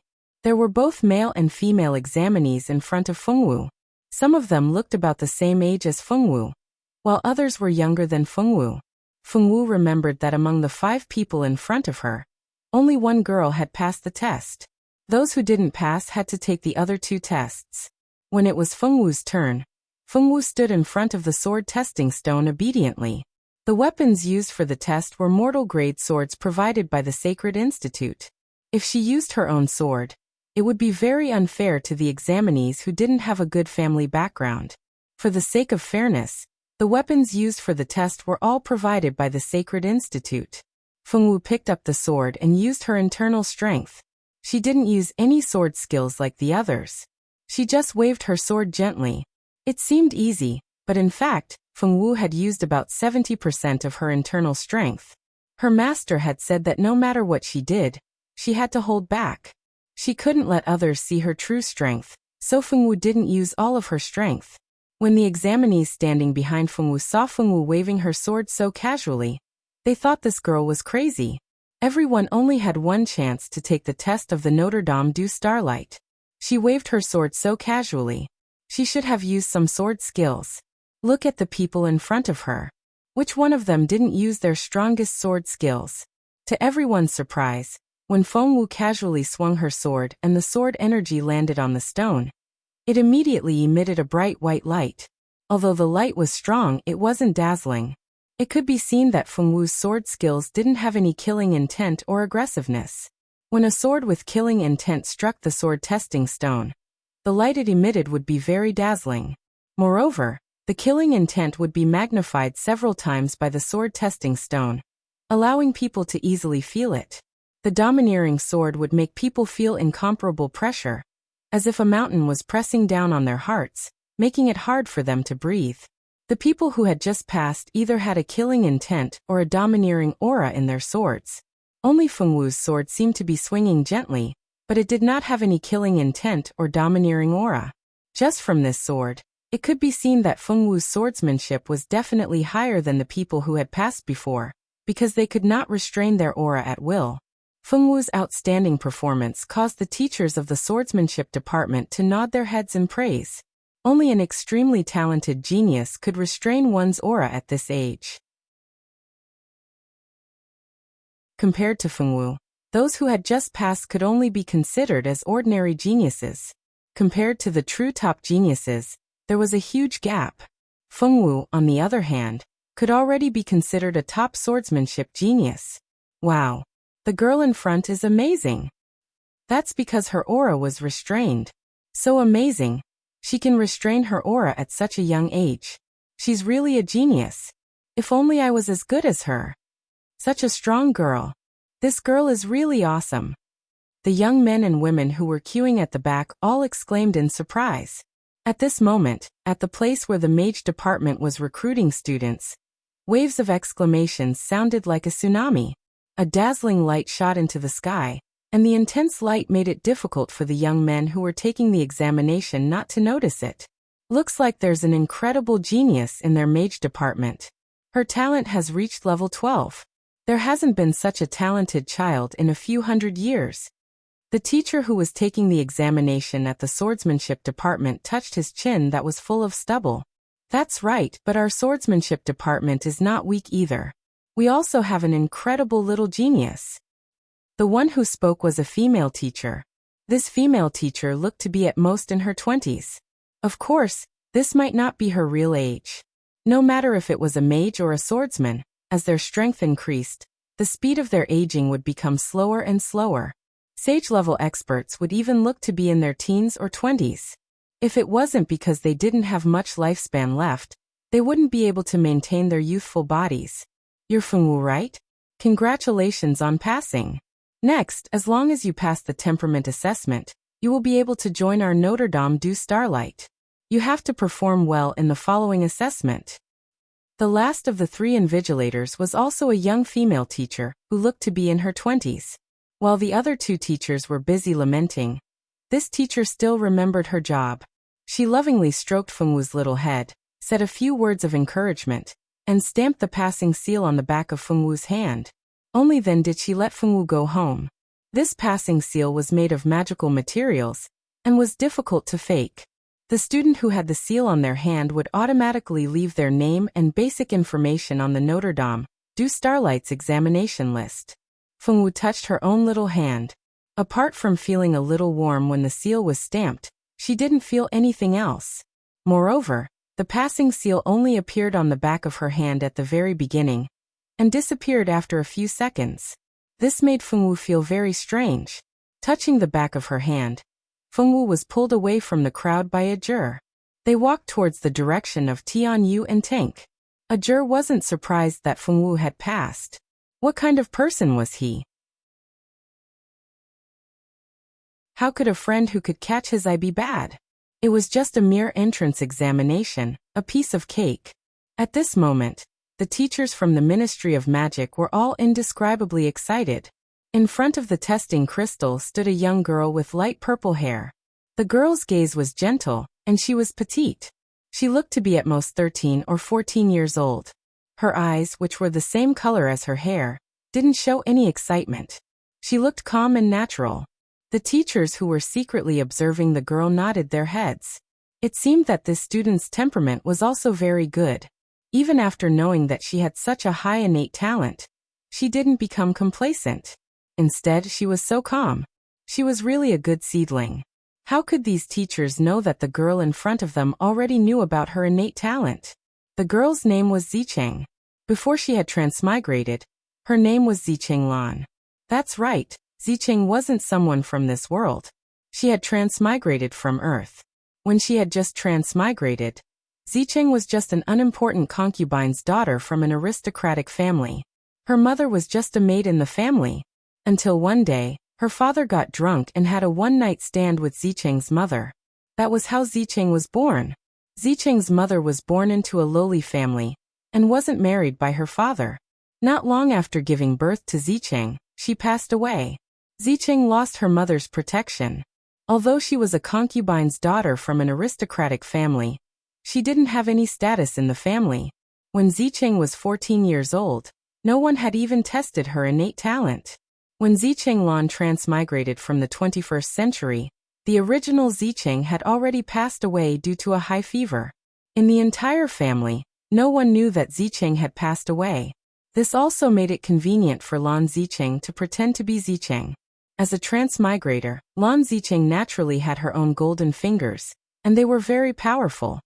You're tuning into the Earbook Haven YouTube channel. Don't forget to subscribe and join us on this journey to catch the most captivating stories.